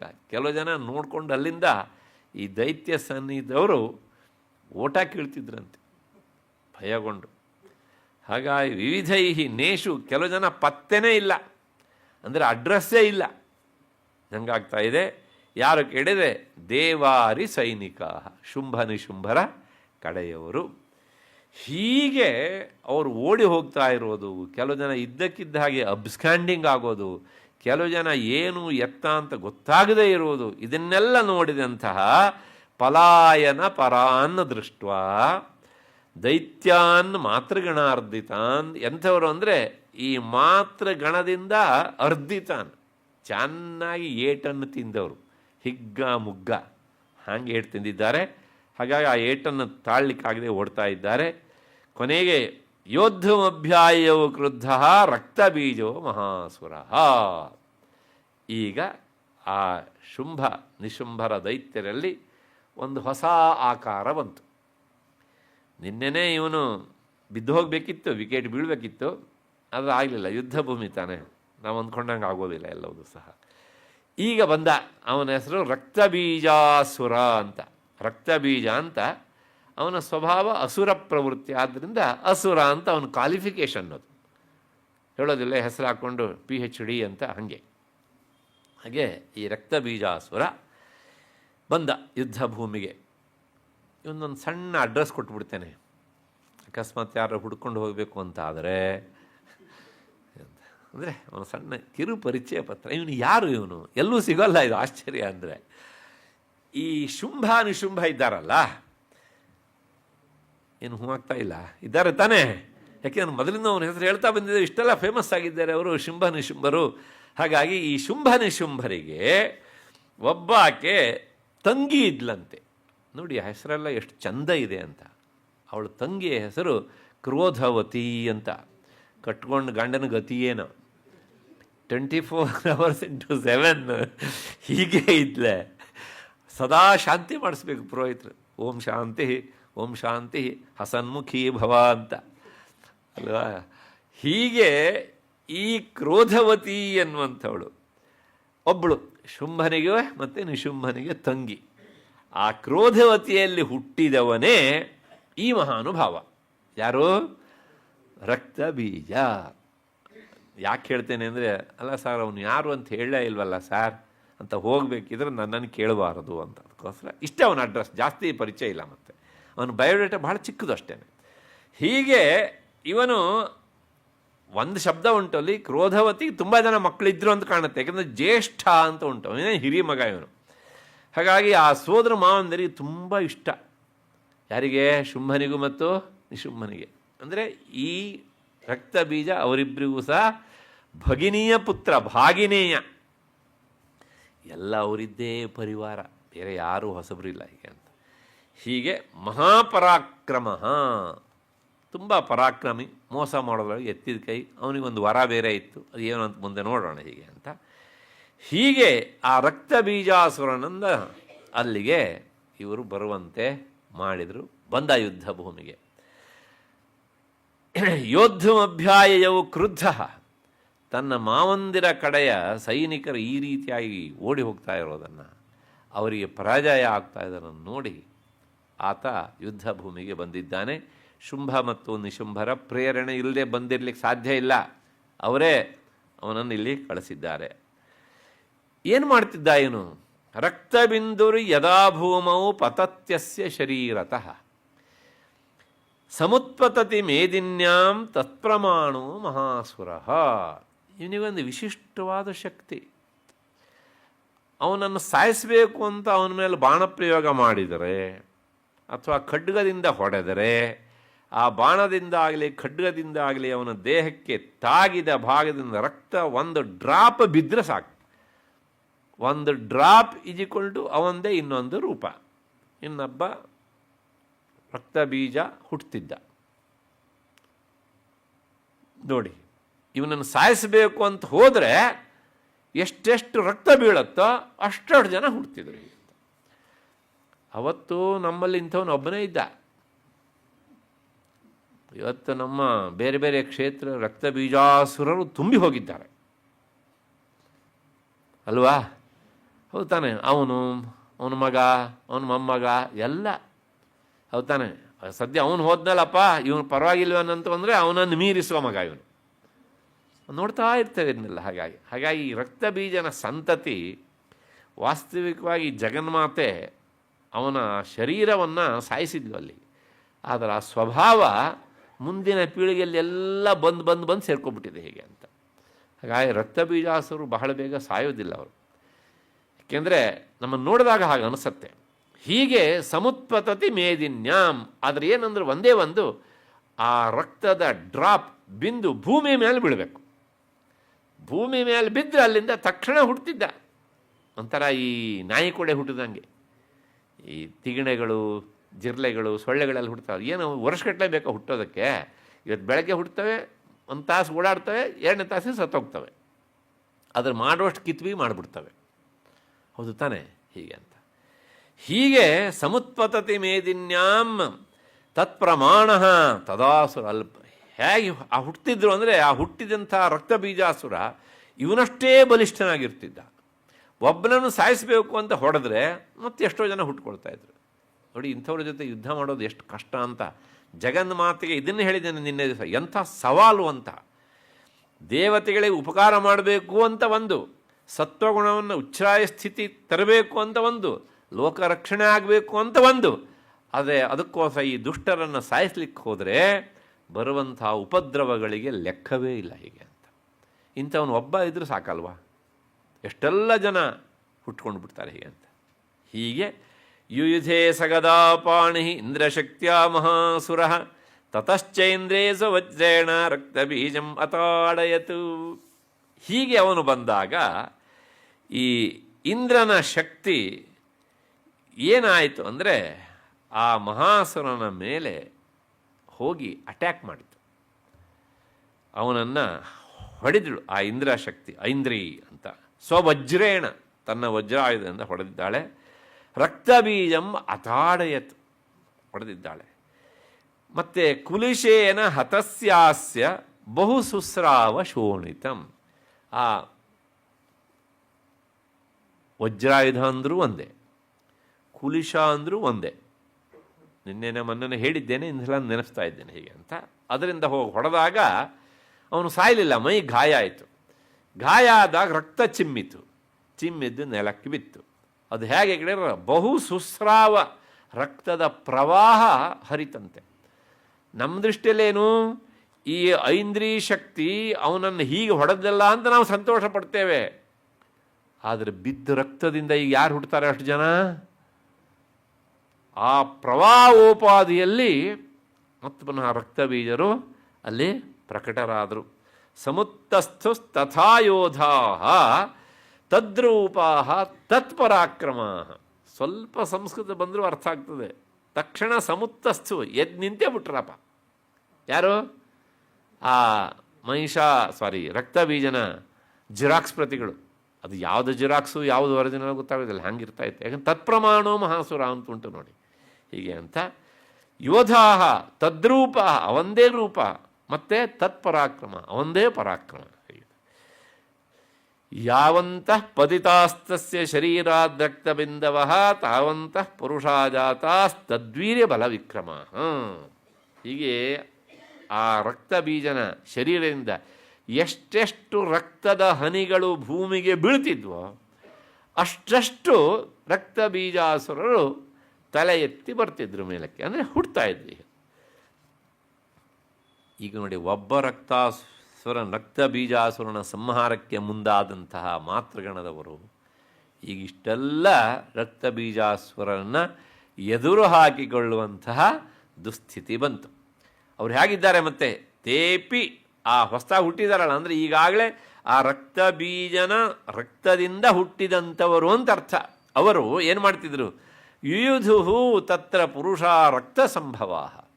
ಆ ರಕ್ತ ಬೀಜಾಸುರನ ರಕ್ತದಿಂದ ಸಂಭವ ಹುಟ್ಟಿದವರು ಎಲ್ಲರೂ ಸೇರಿಕೊಂಡು ಈ ಮಾತೃಗಣದೊಂದಿಗೆ ಯುದ್ಧಕ್ಕೆ ಶುರು ಮಾಡಿದರು. ಸಮಂ ಮಾತೃಭಿ ಅತ್ಯುಗ್ರ ಶಸ್ತ್ರಪಾತಾತಿ ಭೀಷಣಂ. ಅವ್ರ ಕೈಯಲ್ಲಿ ಹುಟ್ಟುಡ್ತಾನೆ ಆಯುಧಗಳು, ಅದಕ್ಕೇನು ಟ್ರೈನಿಂಗ್ ಏನಿಲ್ಲ. ಅವ್ರು ಹುಟ್ಟಿದ್ರು ಅಂದರೆ ವಿತ್ ಟ್ರೈನಿಂಗ್ ಅಂತಲೇ ಅರ್ಥ. ಹಾಗೆ ಯುದ್ಧ ಮಾಡ್ತಿದ್ರು. ಪುನಶ್ಚ ವಜ್ರಪಾತೇನ ಕ್ಷತಮಸ್ಯ ಶಿರೋಯದ. ಮತ್ತೆ ಆ ಐಂದ್ರಿಯ ಶಕ್ತಿ ಹೋಗಿ ತನ್ನ ವಜ್ರದಿಂದ ಮತ್ಪುನಃ ಚಚ್ಚಿದಳು. ಯಾರಿಗೆ ಚಚ್ಚಿದ್ಲು? ಒರಿಜಿನಲ್ ರಕ್ತ ಬೀಜಾಸುರನಿಗೆ ಅಂತ. ವವಾಹ ರಕ್ತಂ ಪುರುಷ. ಆಗ ಮತ್ಪುನಃ ಅವನಿಂದ ರಕ್ತದ ಹೊಳೆಯೇ ವವಾಹ ಹರಿತಂತೆ. ಸಂತೋಷಪಟ್ಟರೆ ಹಿಂಗೆ ಹೊಡೆದು ರಕ್ತ ಬರುವಂತೆ ಮಾಡಿಬಿಟ್ಲಲ್ಲ ಅಂತ ಸಂತೋಷ ಪಟ್ಕೊಳ್ತಾ ಇದ್ದರೆ, ಈ ಕಡೆಗೆ ಜಾತಾ ಸಹಸ್ರಶಃ, ಸಾವಿರಾರು ಜನ ಮತ್ಪುನಃ ಹುಟ್ಕೊಂಡ್ಬಿಟ್ಟು ಈಗ. ವೈಷ್ಣವಿ ಸಮರೇ ಚೈನ್ಯಂ ಚಕ್ರೇಣ ಅಭಿಜಘಾನ. ತಕ್ಷಣ ಬಂದ್ಲು ಆ ವಿಷ್ಣುವಿನ ಶಕ್ತಿಯಾದಂಥ ವೈಷ್ಣವಿ ತನ್ನ ಚಕ್ರದಿಂದ ರುಂಡ ಮುಂಡ ಬೇರೆ ಮಾಡಿದ್ಲು. ರುಂಡ ಮುಂಡ ಬೇರೆ ಮಾಡಿದಾಗ ರಕ್ತ ಚಿಮ್ಮೆ ಚಿಮ್ಮೆತ್ತೆ ತಾನೆ. ಅವನೇನೋ ಸತ್ತ, ಆದರೆ ಎಷ್ಟು ರಕ್ತ ಬಿತ್ತೋ ಅಷ್ಟು ಜನ ಮತ್ತೆ. ಏನು ಮಾಡ್ತೀರಾ? ಇಂಥವನ್ನ ಸುಲಭವಾಗಿ ಅಂತೂ ಸಾಯಿಸೋದಕ್ಕೆ ಸಾಧ್ಯ ಇಲ್ಲ. ಹಾಗೆ ಅದಾದಮೇಲೆ ಮತ್ಪುನಃ ಆ ಇಂದ್ರನ ಶಕ್ತಿ ಬಂತು. ತನ್ನ ಗದೆಯನ್ನು ತಂದು ಗದೆಯಾ ತಾಡಯಾಮಾಸ ಐಂದ್ರೀ ತಮಸುರೇಶ್ವರಂ ವೈಷ್ಣವಿ ಚಕ್ರಭಿನ್ನಸ್ಯ. ಆ ವೈಷ್ಣವಿ ದೇವಿ ತನ್ನ ಚಕ್ರದಿಂದ ಏನು ತುಂಡು ಮಾಡಿಲ್ಲೋ ಅದಕ್ಕೆ ಜೀವ ಇತ್ತು ಇನ್ನೂ ಸಹ, 2 ಭಾಗಕ್ಕೂ ಸಹ. ಅವರೆಲ್ಲ ಹೇಳಿ ಕೇಳಿ ರಾಕ್ಷಸರು. ಇದು ಒಂದು ಅಂಶ. ಇನ್ನು ನೀವು ಚಕ್ರದಿಂದ ಖಡ್ಗದಿಂದ ಕತ್ತರಿಸಿ ಹಾಕಿದ ತಕ್ಷಣ ಅವು ಸಾಯೋಲ್ಲ ಅವು. ಯಾಕೆಂದರೆ ದೇಹ 2 ಭಾಗದಲ್ಲೂ ಜೀವ ಸಂಚಾರ ಆಗಿರ್ತದಲ್ಲ. ನಾನು ಇದ್ರ ಬಗ್ಗೆ ಹೆಚ್ಚು ಹೇಳಲಿಕ್ಕೆ ಯೋಗ್ಯನಲ್ಲ. ಈ ಪ್ರಾಣಿಯನ್ನು ವಧೆ ಮಾಡಿದ್ರೆ ಇದೆಲ್ಲ ತುಂಬ ಚೆನ್ನಾಗಿ ಗೊತ್ತಿರ್ತದೆ. ಕತ್ತರಿಸಿ ಹಾಕಿದ ಮೇಲೂ ಸಹ ಎಷ್ಟೋ ಹೊತ್ತೆಗಳವರೆಗೆ ಅದು ಏನಾಗುತ್ತೆ? ಅದು ಕುಣಿತಾನೇ ಇರುತ್ತೆ ಅಲ್ವಾ? ಹೀಗೆ ಅಂತ. ಹಾಗೆ ಆ ವೈಷ್ಣವಿ ಚಕ್ರಭಿನ್ನಸ್ಯ ರುಧಿರ ಸ್ರಾವ ಸಂಭವೈ ಸಹಸ್ರಶೋ ಜಗದ್ವ್ಯಾಪ್ತಂ ತತ್ಪ್ರಮಾಣೈರ್ಮಹಾಸುರೈ. ಇವ್ರ ಉದ್ದೇಶ ಅವ್ರನ್ನ ಸಾಯಿಸಬೇಕು ಅಂತ. ಅದರ ಉದ್ದೇಶ ಈಡೇರೋಕ್ಕೆ ಬದಲಾಗಿ ವಿರುದ್ಧವಾಗ್ತಾ ಇತ್ತು. ಒಬ್ಬ ದೈತ್ಯನಾದಂಥ ಆ ರಕ್ತ ಬೀಜಾಸುರನಿಂದ ಈಗ ಸಾವಿರಾರು ದೈತ್ಯರು ರಕ್ತ ಬೀಜಾಸುರರು ಹುಟ್ಟಿಬಿಟ್ಟಿದ್ದಾರೆ. ಶಕ್ತ್ಯಾಜಕಾನ ಕೌಮಾರಿ ವಾರಾಹಿ ಚ ತಥಾಸಿನ. ಮತ್ತು ಆ ಶಕ್ತಿ ಎನ್ನುವಂತಹ ದೇವಿ ಮತ್ತು ವಾರಾಹಿ ವಿಷ್ಣುವಿನ ಶಕ್ತಿಯ ಒಂದು ರೂಪ, ಮಹೇಶ್ವರಿ, ಇವರೆಲ್ಲರೂ ಸಹ ತಮ್ಮ ತಮ್ಮ ಆಯುಧಗಳಿಂದ ಅವನನ್ನು ಹಾಕಿ ಅವರನ್ನು ಹಾಕಿ ಚಚ್ಚುತ್ತಾ ಇದ್ದರೆ, ಹೋದಿಯ ಪಿಶಾಚಿ ಅಂದರೆ ಬಂದೇ ಗವಾಕ್ಷಿ ಅಂತ ಹೇಳೋರು. ಹಾಗೆ ಹುಡ್ತಾ ಇದ್ದರು. ಸಚಾಪಿ ಗದಯಾ ದೈತ್ಯ ಸರ್ವ ಏವ ಹನತ್ ಪೃಥಕ್. ಆ ರಕ್ತ ಬೀಜಾಸುರರು ಎದ್ದುಕೊಂಡು ಈ ಏನು 9 ಜನ ಇದ್ದಾರೆ, 9ರಲ್ಲಿ 8 ಜನ ಮಾತ್ರ ಫೀಲ್ಡಿಗೆ ಇಳಿದವರು. ಕೌಶಿಕಿ ಹಿಂದಿದ್ದಾಳೆ, ನೋಡೋಣ ಏನು ಮಾಡ್ತಾಳೆ ಅಂತ. ಆ ಎಲ್ಲರ ಜೊತೆಗೂ ಸಹ ಬೇರೆ ಬೇರೆಯಾಗಿ ಬಡ್ದು ಇವ್ರನ್ನ ಹಾಕ್ತಿದ್ರು ಅವರು. ನೋಡಿ, ಅವರಿಗೆ ವರದ ಪ್ರಭಾವ ಒಬ್ಬನಿಂದಾಗಿ. ಹಾಗಾಗಿ ಈ ರೀತಿಯಾಗಿ ಇವರು ಸೋಲುವ ಸಂದರ್ಭ ಬಂತೇನೋ ಅಂತ ಅನ್ನಿಸ್ತಾ ಇತ್ತು. ಮುಂದೆ ಹೇಳುತ್ತೆ, ಮಾತೃಹು, ಈ ಎಲ್ಲ ಮಾತೃಗಣದವ್ರನ್ನ ಕೋಪ ಸಮಾವಿಷ್ಟ ರಕ್ತ ಬೀಜೋ ಮಹಾಸುರ. ಆ ರಕ್ತ ಮಹಾಸುರ ಅಂದರೆ ರಕ್ತ ಬೀಜಾಸುರ ಹೊಡಿತಾ ಇದ್ದ. ತಸ್ಯ ಬಹುಧಾ ಶಕ್ತಿಶೂಲಾದಿಭಿರ್ಭುವಿ ಪಪಾತ ಯೋ ವೈ ರಕ್ತೌಘ ಸ್ಥೇನ ಆಸನ್ ಶತಶೋ ಅಸುರಾಹ. ಅದೇ ವರ್ಣನೆ ಮತ್ಪುನಃ ಯುದ್ಧದ ವರ್ಣನೆ ಆದ್ದರಿಂದ ರಿಪಿಟೇಷನ್ ತೀರಾ ಸಹಜ. ಹೀಗೆ ಅಂತೆ ಕಾಮೆಂಟ್ರಿ ಎಲ್ಲ ಕ್ರಿಕೆಟ್ ಕಾಮೆಂಟ್ರಿ ಕೇಳಿದ್ರೆ ಗೊತ್ತಾಗ್ತಾನೆ, ಎಷ್ಟೋ ಸಲ ಹೇಳಿದ್ದೇ ಹೇಳ್ತಾ ಇರ್ತಾನೆ ಹೀಗೆ ಅಂತ ಅಲ್ವಾ. ಒಂದು ಸಲ ಹಿಂಗೆ ಜೂಮ್ ಮಾಡಿ ತೋರಿಸ್ತಾನೆ, ಇನ್ನೊಂದು ಸಲ ಹಿಂದೆ ಎಳೆದು ತೋರಿಸ್ತಾನೆ ಅಷ್ಟೇ, ನೀವು ಡರ್ ಡರ್ ಡರ್ ಡರ್ ಡರ್ ಅಂತ. ಹಾಗೆ ಇದು ಯುದ್ಧದ ವರ್ಣನೆ, ಆದ್ದರಿಂದ ಹೀಗೆ ಸಾಗ್ತಾ ಇರುತ್ತೆ. ಹೀಗೆ ತೈಶ್ಚಾಸುರಾಸೃಕ್ ಸಂಭೂತೈ, ಆ ದೈತ್ಯನ ಸೃಕ್ ಅಂದರೆ ರಕ್ತ, ಅದರಿಂದ ಹುಟ್ಟಿದಂಥ ಈ ರಕ್ತಬೀಜಾಸುರನ ಸಂತತಿ ಪರಂಪರೆ ಸಕಲಂ ಜಗತ್ ವ್ಯಾಪಿಸಿ ಬಿಡ್ತು ಇಡೀ ಯುದ್ಧ ಭೂಮಿಯನ್ನು ಅಂತ ಅರ್ಥ. ಎಲ್ಲ ಕಡೆಯೂ ಅವರೇ, ಮತ್ತು ಬೇರೆ ಯಾರೂ ಇಲ್ಲೇ ಅಲ್ಲ. ವ್ಯಾಪ್ತಮಾಸಿ ತಥೋ ದೇವ ಭಯಮಾ ಜಗ್ಮಹು ಉತ್ತಮಂ. ಇದನ್ನು ನೋಡ್ತಾ ಇದ್ದಂತಹ ಈ ಎಲ್ಲ ಶಕ್ತಿಯ ಪತಿಗಳಿದ್ದಾರಲ್ಲ, ಇಂದ್ರ, ಬ್ರಹ್ಮ ಮತ್ತು ಮಹೇಶ್ವರ, ವಿಷ್ಣು ಎಲ್ಲ ಕೂತಿದ್ದಾರೆ ಅಲ್ಲಿ ಎಲ್ಲಿ, ಆಕಾಶ ಎನ್ನುವ ಬಾಲ್ಕನಿಯಲ್ಲಿ. ಯಾಕೆಂದರೆ ಇಲ್ಲೆಲ್ಲಿ ಬಾಲ್ಕನಿ ಬಂತು ಅಂತ ನೀವು ಅಂದ್ಕೊಂಡು ಬಿಟ್ಟಿರಾ ಅಂತ ಹಾಗೆ ಹೇಳ್ತೇನೆ. ಎಲ್ಲ ಮೇಲೆ ನಿಂತಿದ್ದಾರೆ, ಎತ್ತರ ಆಕಾಶ ಅಂದರೆ ಏನು, ಮೇಲಿನ ಜಾಗ ಅಂತ ತಾನೇ ನಮ್ಮ ಕಲ್ಪನೆ ಹೀಗೆ ಅಂತ ಹಾಗೆ ನೋಡ್ತಾ ಇದ್ದಾರೆ. ಆಗ ತಥಾ ತಾನ್ ವಿಷಣ್ಣಾನ್ ಸುರಾನ್ ದೃಷ್ಟ್ವಾ ಚಂಡಿಕಾ ಪ್ರಾಹ ಸತ್ವರ. ಇಷ್ಟೊತ್ತನಕ ತನ್ನ ಮಾತೃಗಣ ಹೇಗೆ ಯುದ್ಧ ಮಾಡ್ತಾ ಇದೆ ಅಂತ ಆ ಚಂಡಿಕಾ ಕೌಶಿಕಿ ನೋಡ್ತಾ ಇದ್ಲು. ಯಾವಾಗ ಅವರೇ ವಾಪಸ್ಸು ಇವರಿಗೆ ಹೊಡೆಯೋದಕ್ಕೆ ಶುರು ಮಾಡಿದ್ರು ಆಗ ಕೌಶಿಕಿ ಒಮ್ಮೆ ಹಿಂಗೆ ತಲೆ ಎತ್ತಿ ಹಿಂಗೆ ಬಾಲ್ಕನಿ ಕಡೆ ನೋಡಿದ್ಲಂತೆ. ನಮ್ಮ ದೇವತೆಗಳು ಇವಾಗ ಏನು ಮಾಡ್ತಾರೆ ನೋಡೋಣ ಅಂತ ನೋಡಿದರೆ ಒಬ್ಬೊಬ್ಬರ ಮುಖವೂ ಸಹ ಒಂಥರ ಕೈಯೆಣ್ಣೆ ಮುಖ ಆಗಿತ್ತು. ಯಾರಿದ್ದು? ದೇವತೆಗಳು. ಅದೇ ಕ್ಯಾಸ್ಟ್ರಾಯಲ್ ಫೇಸ್ ಅಂತ ಹೇಳ್ತೇವಲ್ಲ ಹಾಗೆ. ಅಂದರೆ ಯಾರಿಗೂ ಉತ್ಸಾಹ ಇಲ್ಲ. ಆ ಶಕ್ತಿಗಳು ತಮ್ಮಿಂದ ಉತ್ಪನ್ನ ಆದಾಗ ಎಷ್ಟೆಲ್ಲ ಉತ್ಸಾಹ ಇತ್ತು, ಆದರೆ ಈಗ ನಮ್ಮ ಶಕ್ತಿಗಳಿಗೆ ಏಟು ಬೀಳೋದನ್ನು ಕಂಡು ಅವರೆಲ್ಲರೂ ಸಹ ಮುಖ ಕಪ್ಪಿರಿಸಿಕೊಂಡ್ರು. ಹಿಂಗಾದ್ರೆ ಏನು ನಮ್ಮ ಕಥೆ ಅಂತ. ಆ ಕೌಶಿಕಿ ಅವರನ್ನು ನೋಡಿ ಸಾಕು, ಇವರು ಇಷ್ಟೋ ತನಕ ತಲೆ ಬೀಸಿ ಮಾಡಿಕೊಂಡಿದ್ದು, ಯುದ್ಧ ಮಾಡೋರು ಅವರು, ಅದರ ಆಯೋಜನೆ ಮಾಡೋಳು ನಾನು, ತಲೆ ಬೀಸಿ ಮಾಡ್ಕೊಳ್ಳೋರು ಇವರು, ಹಾಗಾಗಿ ಸಾಕು ಅಂತ ವಿಚಾರ ಮಾಡಿ ತಾನ್ ವಿಷಣ್ಣಾನ್ ಸುರಾನ್ ದೃಷ್ಟ್ವಾ ಚಂಡಿಕಾ ಪ್ರಾಹ ಸತ್ವರ.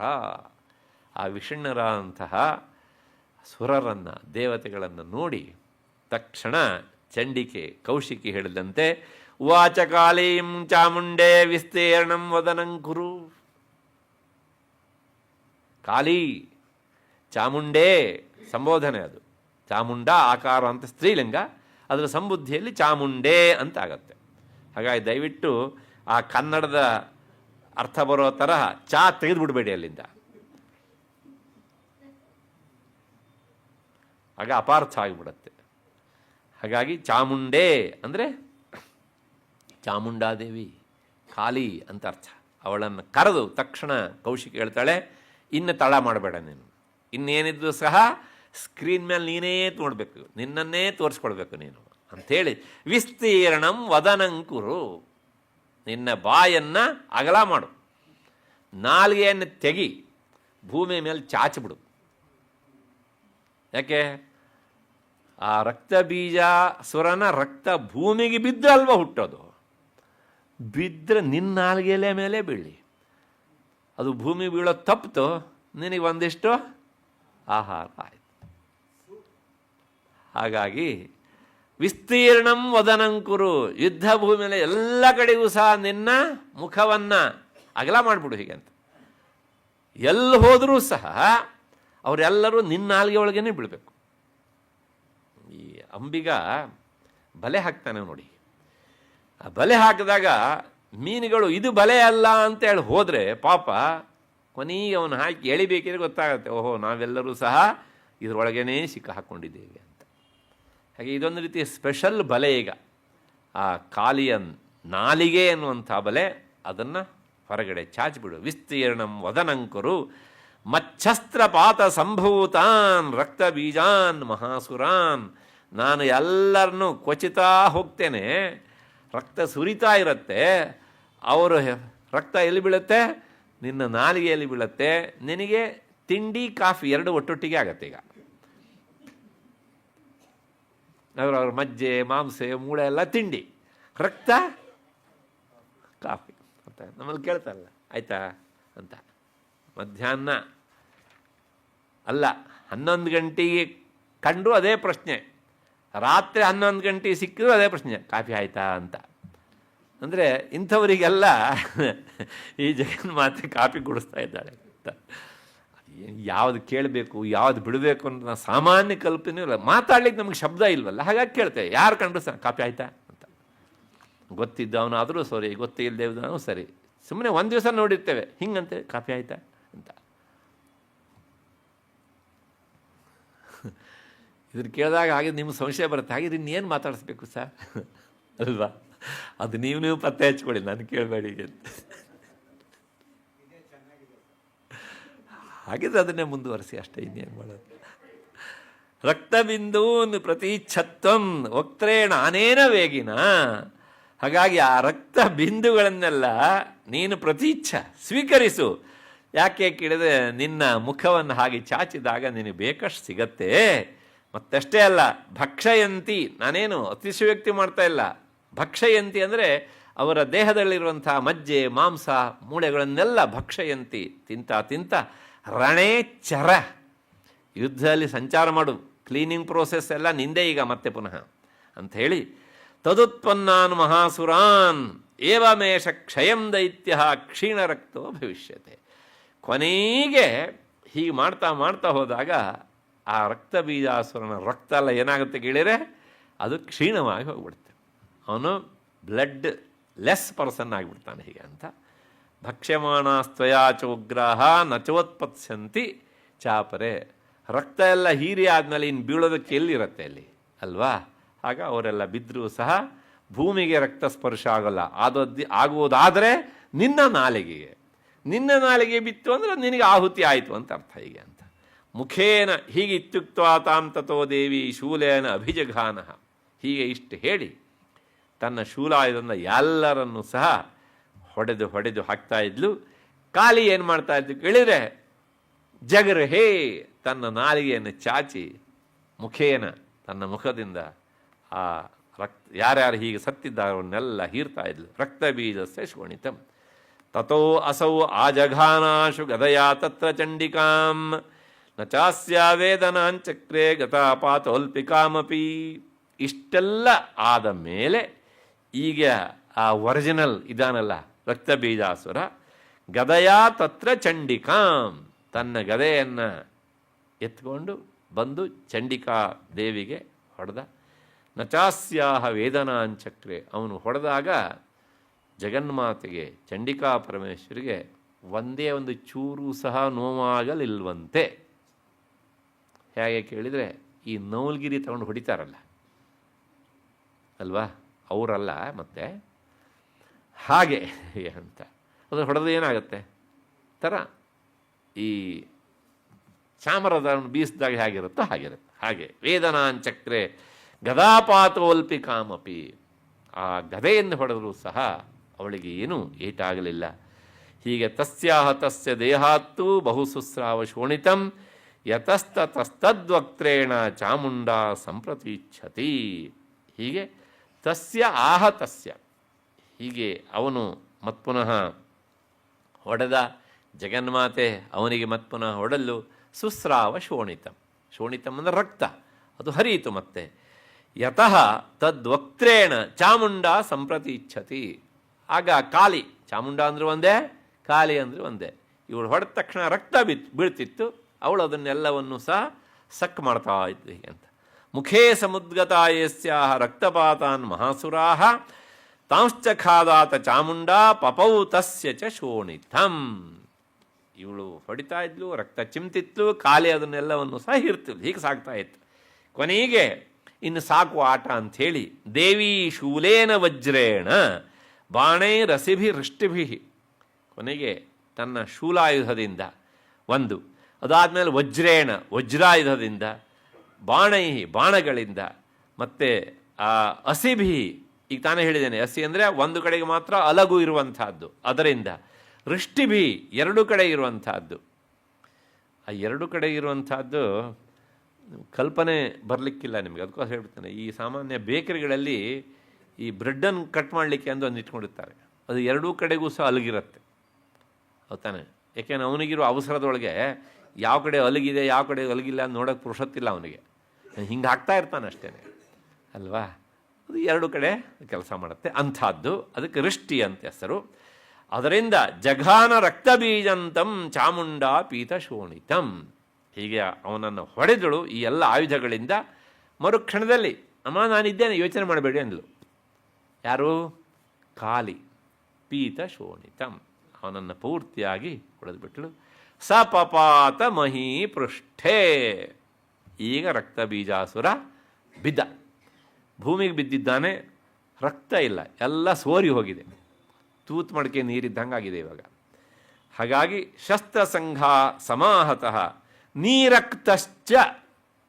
ನೀರಕ್ತಶ್ಚ ಅಂದರೆ ರಕ್ತರಹಿತ ಅಂತ, ನೀನು ರಕ್ತ ಅಂತಲ್ಲ. ಹಾಗಾಗಿ ರಕ್ತರಹಿತನಾಗಿ ಬಿದ್ದ. ಇದನ್ನು ಯಾರು ಹೇಳ್ತಿದ್ದಾರೆ?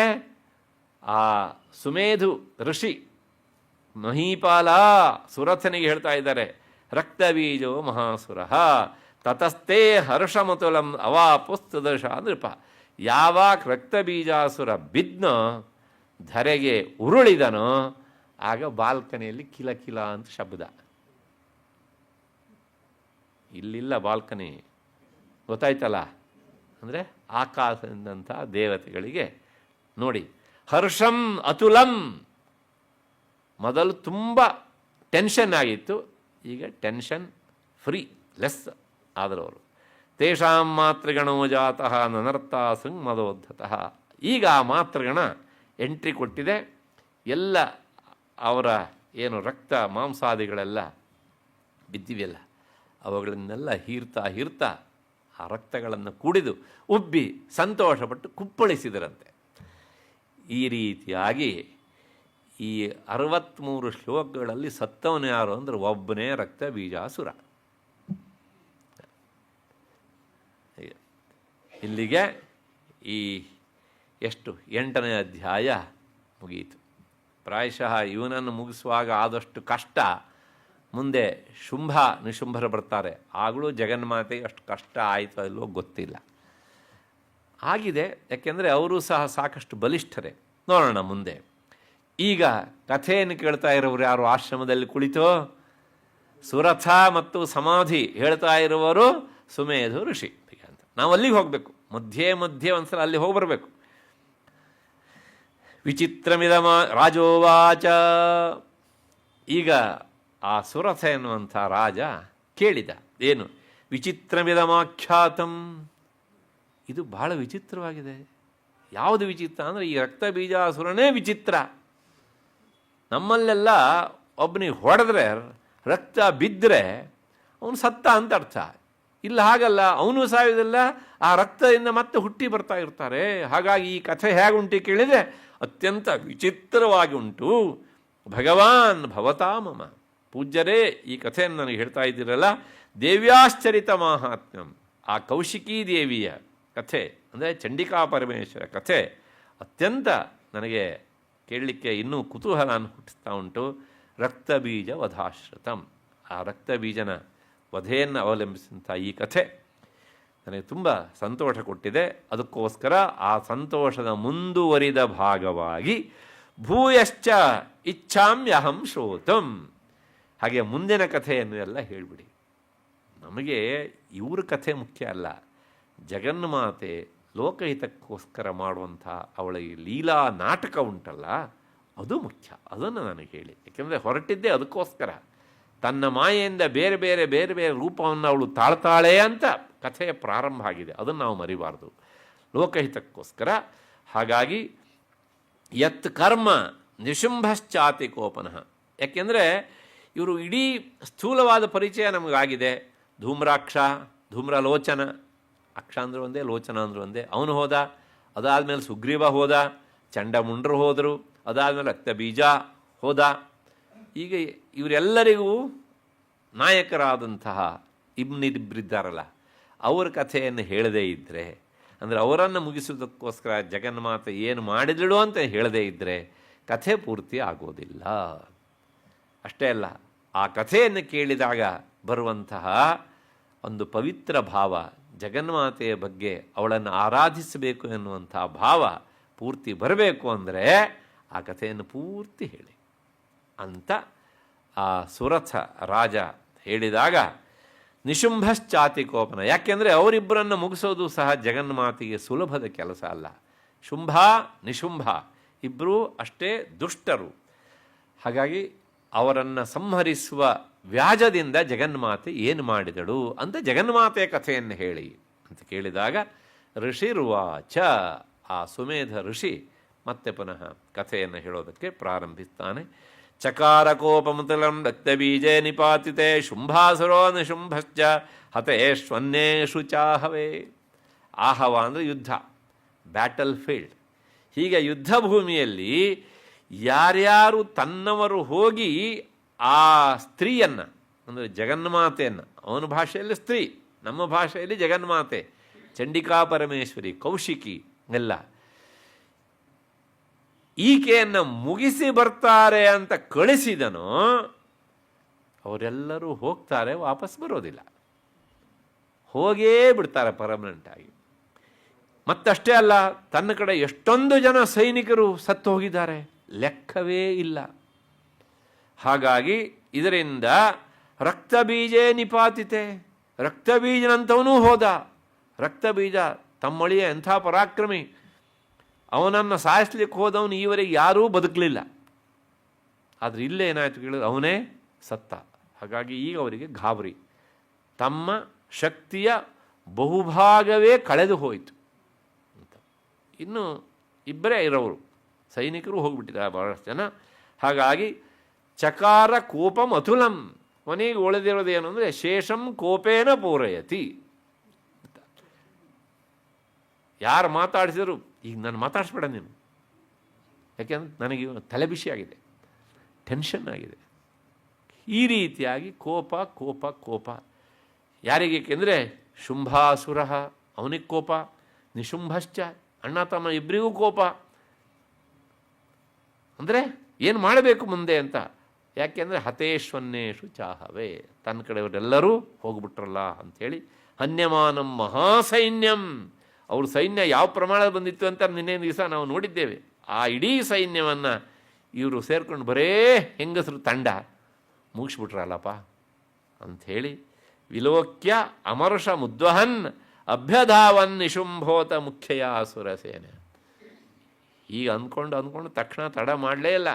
ನಿಶುಂಭ ಇನ್ನಿ ಮಾತಾಡಿ ಪ್ರಯೋಜನ ಇಲ್ಲ, ನಾವು ಕೋಪ ಇಲ್ಲಿ ಮಾಡೋದಲ್ಲ, ಅಲ್ಲೇ ಹೋಗಿ ಮಾಡೋಣ ಅಂಥೇಳಿ ನೇರವಾಗಿ ಜಗನ್ಮಾತೆ ಮೇಲೆ ಆಕ್ರಮಣ ಮಾಡುವುದಕ್ಕೆ ತನ್ನ ಮುಖ್ಯ ಸೈನ್ಯವನ್ನು ಕಟ್ಟಿಕೊಂಡು ಅಲ್ಲಿಗೆ ಬಂದಿದ್ದಾನೆ ಜಗನ್ಮಾತೆ ಎದುರಿಗೆ.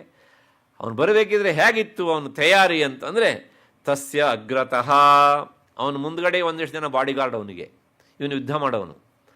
ಮತ್ತು ಪೃಷ್ಠೇ, ಹಿಂದ್ಗಡೆ ಒಂದಿಷ್ಟು ಜನ, ಪಾರ್ಶ್ವಯೋಶ್ಚ, ಎಡಬಲಗಳಲ್ಲೆಲ್ಲ ಒಂದಿಷ್ಟು ಜನ ಇವನಿಗೆ. ಯಾಕೆಂದರೆ ಅವನು ದೊಡ್ಡವನು ಅಂತ ತೋರಿಸ್ಕೊಳ್ಬೇಕು ಅಂತಾದರೆ ಅವ್ರ ಹಿಂದೆ ಒಂದಿಷ್ಟು ಜನ ಬಾಲ್ ಬಡಕರು ಇರಬೇಕು ಅಲ್ಲ. ಒಬ್ಬನೇ ಹೋದ್ರೆ ಏನು ಬೆಲೆ ರೀ, ಏನು ಬೆಲೆ? ಅಯ್ಯೋ ಅವ್ರಿಗೆ ಯಾರು ಏನು ಬೆಲೆ ಇಲ್ಲರಿ, ಒಬ್ಬರೇ ಇರ್ತಾರೆ ಅವರು. ಅವ್ರಿಗಿಂತ ಅವ್ರ ಪಟಾಲಂಬ ಜಾಸ್ತಿ ಇರಬೇಕು, ಆಗ ಅವನೇನಾಗ್ತಾನೆ, ದೊಡ್ಡವನಾಗ್ತಾನೆ ಅಲ್ವಾ. ಹಾಗಾಗಿ ಇದೆಲ್ಲ ಆ ಕಾಲದಿಂದನೇ ಬಂದದ್ದು. ಇದನ್ನು ಇವತ್ತು ನಮ್ಮವರು ಏನು ಮಾಡ್ತಾ ಇದ್ದಾರೆ, ಬಹಳಷ್ಟು ಜನ ಮುಂದುವರಿಸ್ತಾ ಇದ್ದಾರೆ ಹೀಗೆ ಅಂತ.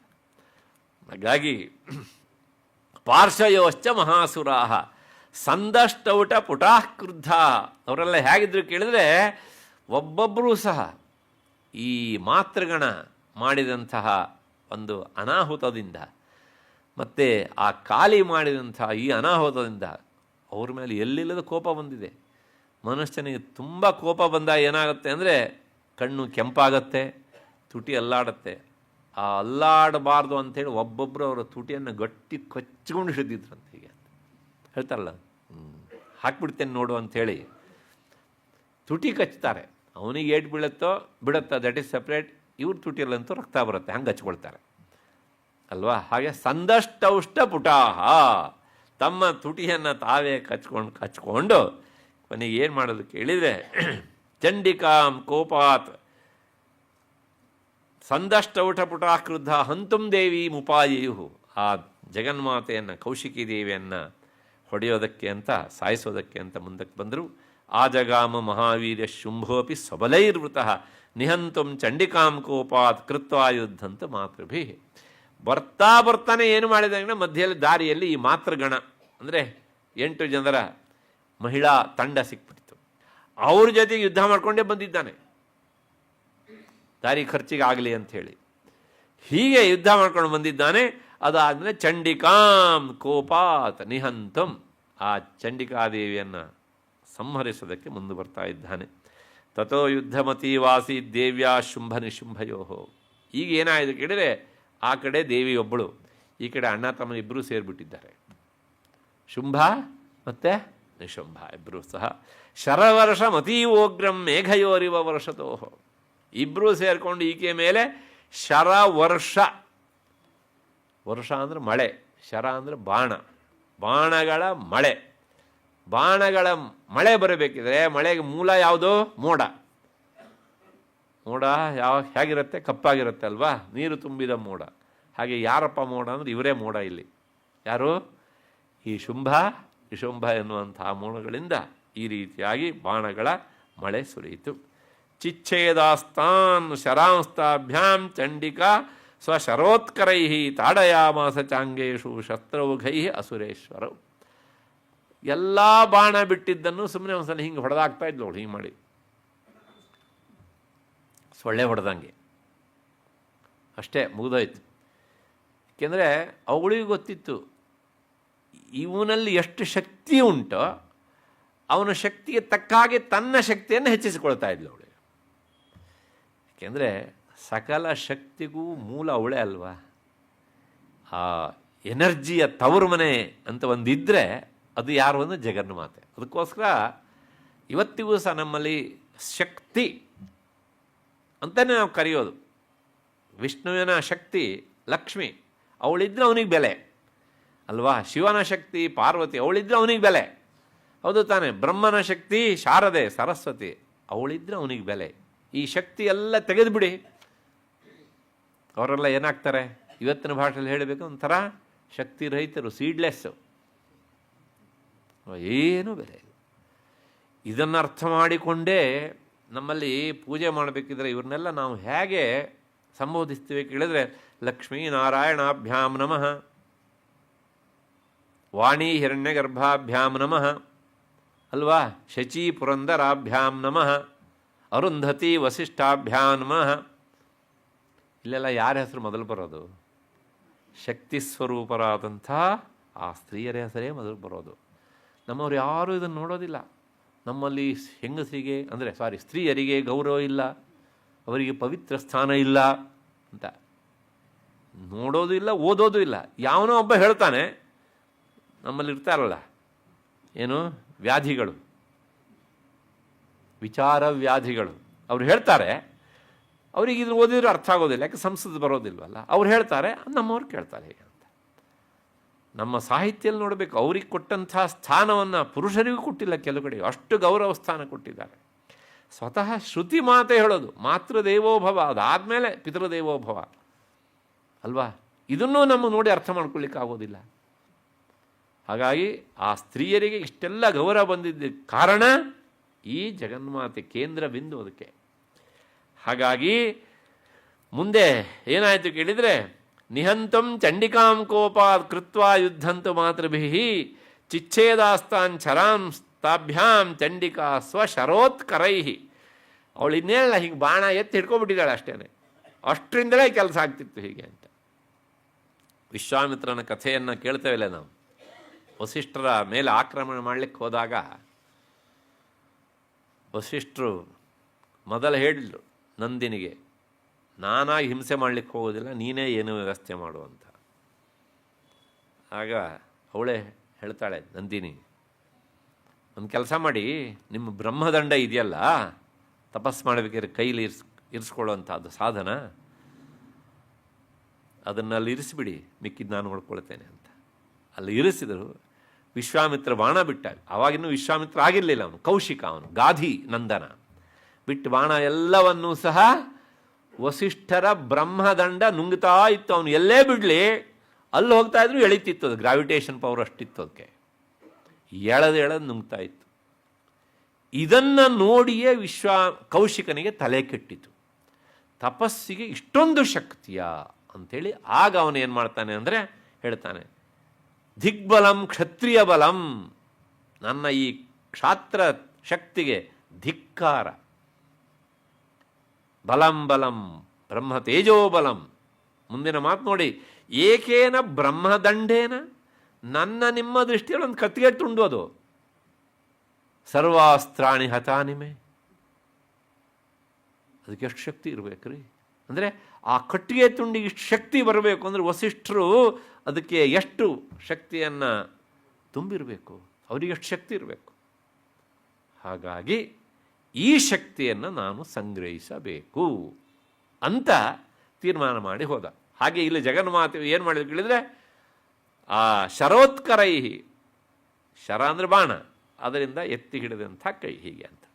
ತಸ್ಮಿನ್ ನಿಪತಿತೆ ಭೂಮೌ, ಕೊನೆಗೆ ಆ ಬಾಣಾಘಾತದಿಂದ ಈ ನಿಶುಂಭ ಏನಾದ ಕೇಳಿದರೆ ಭೂಮಿಯಲ್ಲಿ ಬಿದ್ದ. ನಿಶುಂಭೇ ಭೀಮ ವಿಕ್ರಮೇ ನಿಪತಿತೆ ಭೂಮೌ, ಬಿದ್ದಿದ್ದಾನೆ, ಸಾಯಲಿಲ್ಲ ಅಂದರೆ ಮೂರ್ಛೆಯಿಂದ ಬಿದ್ದಿದ್ದಾನೆ, ಮೂರ್ಛಾಪನ್ನನಾಗಿ ಬಿದ್ದಿದ್ದಾನೆ.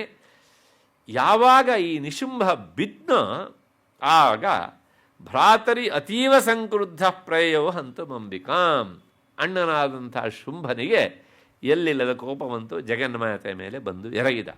ಹೇಗೆ ಬಂದಿದ್ದಾನೆ ಅಂದರೆ ಸ ರಥಸ್ಥ, ರಥಸ್ಥ ಅಂದರೆ ರಥದ ಮೇಲೆ ಇದ್ದವನು ಅಷ್ಟೇ ಅಲ್ಲ, ತದಾ ಅತ್ಯುಚ್ಚೈ ಗೃಹೀತ ಪರಮಾಯುಧೈ. ಜಗನ್ಮಾತೆಗೆ ರಥ ಇಲ್ಲ, ಏನೂ ಇಲ್ಲ, ನೆಲದ ಮೇಲೆ ನಿಂತು ಯುದ್ಧ, ಇವನು ರಥದ ಮೇಲೆ ನಿಂತಾನೆ. ಮತ್ತು ಅತ್ಯಂತ ಉದ್ದುದ್ದವಾದಂತಹ ಆ ಆಯುಧಗಳನ್ನೆಲ್ಲ ಹಿಡಿದಿದ್ದಾನೆ. ಭುಜೈರಷ್ಟಾಭಿ, ತನ್ನ ಮಾಯೆಯಿಂದ 8 ಭುಜಗಳನ್ನು ಧರಿಸಿದ್ದಾನೆ. ಯಾಕೆ ಅಂದರೆ ಸರಸ್ವತಿಗೂ 8 ಭುಜಗಳು, ಚಂಡಿಕಾ ಪರಮೇಶ್ವರಿಗೆ.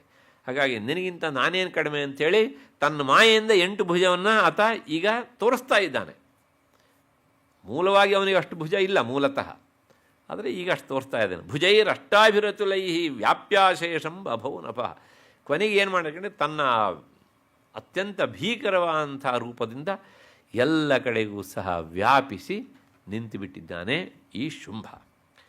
ಇಂಥ ಆಕಾರವನ್ನು ತಾಳಿ ತಮಾಯಾಂತಂ ಸಮಾಲೋಕ್ಯ ದೇವೀ ಶಂಖಮವಾದಯತ್. ಜಾಶಬ್ದಂ ಚಾಪಿ ಧನುಷ ಚಕಾರಾತೀವ ದುಸ್ಸಹಂ. ಅವನು ಬರ್ತಾ ಅದನ್ನು ನೋಡಿ ನನಗೆ ತನ್ನ ಶಂಖನಾದವನ್ನು ಮಾಡಿದಳು. ಶಂಖನಾದ ಎನ್ನುವಂಥದ್ದು ಬೇರೆ ಬೇರೆ ಅರ್ಥವನ್ನು ಕೊಡುವಂಥದ್ದು. ಅದು ಲಕ್ಷ್ಮಿಯ ವಾಸಸ್ಥಾನವಾದಂಥದ್ದು ಒಂದು. ಎರಡನೇದಾಗಿ ಅದು ವೇದನಾದವನ್ನು ಹೊರಹೊಮ್ಮಿಸ್ತಾ ಇರುತ್ತೆ. ನೀವು ಉತ್ತಮವಾದ ಶಂಖವನ್ನು ನೋಡಬೇಕು, ಈ ಕಿವಿ ಹತ್ತಿರ ಹಿಡಿರಿ, ಅದು ಆ ಪ್ರಣವವನ್ನು ಉಚ್ಚರಿಸುವುದು ಸ್ಪಷ್ಟವಾಗಿ ನಮಗೆ ಗೊತ್ತಾಗುತ್ತೆ. ಅಂದರೆ ಅದು ಉಸಿರಾಡ್ತಾ ಇರುತ್ತೆ, ಅದನ್ನು ನಾವು ಮರಿಬಾರ್ದು. ಇದು ಒಂದು. ಹಾಗಾಗಿ ಅದು ಅತ್ಯಂತ ಪವಿತ್ರವಾದಂಥದ್ದು. ಅದಕ್ಕೋಸ್ಕರ ನಮ್ಮಲ್ಲಿ ಇವತ್ತಿಗೂ ಸಹ ಬಲ್ಲವರು ಹೊಸದಾದಂಥ ಮನೆಯನ್ನು ಕಟ್ಟಿ ಗೃಹ ಪ್ರವೇಶ ಮಾಡಬೇಕಿದ್ರೆ ಹಿಡಿದುಕೊಂಡು ಹೋಗೋ ವಸ್ತುಗಳಲ್ಲಿ ಶಂಖವನ್ನು ಇಟ್ಕೊಳ್ತಾರೆ. ಗೊತ್ತಿದ್ದ ಪುರೋಹಿತರು ಹೇಳ್ತಾರೆ, ಅದನ್ನು ತಗೊಂಡು ಬಾಪ್ಪ, ಏಕೆಂದರೆ ಅದು ಲಕ್ಷ್ಮಿಯ ವಾಸಸ್ಥಾನವಾದಂಥ, ಮತ್ತು ಜ್ಞಾನರೂಪಿಣಿಯೂ ಹೌದು ಹೀಗೆ ಅಂತ. ನಾದಕ್ಕೆ ಮೂಲ ಅದೇ ಅಲ್ವಾ, ಕುಂಡಲಿನಿ ಶಕ್ತಿ.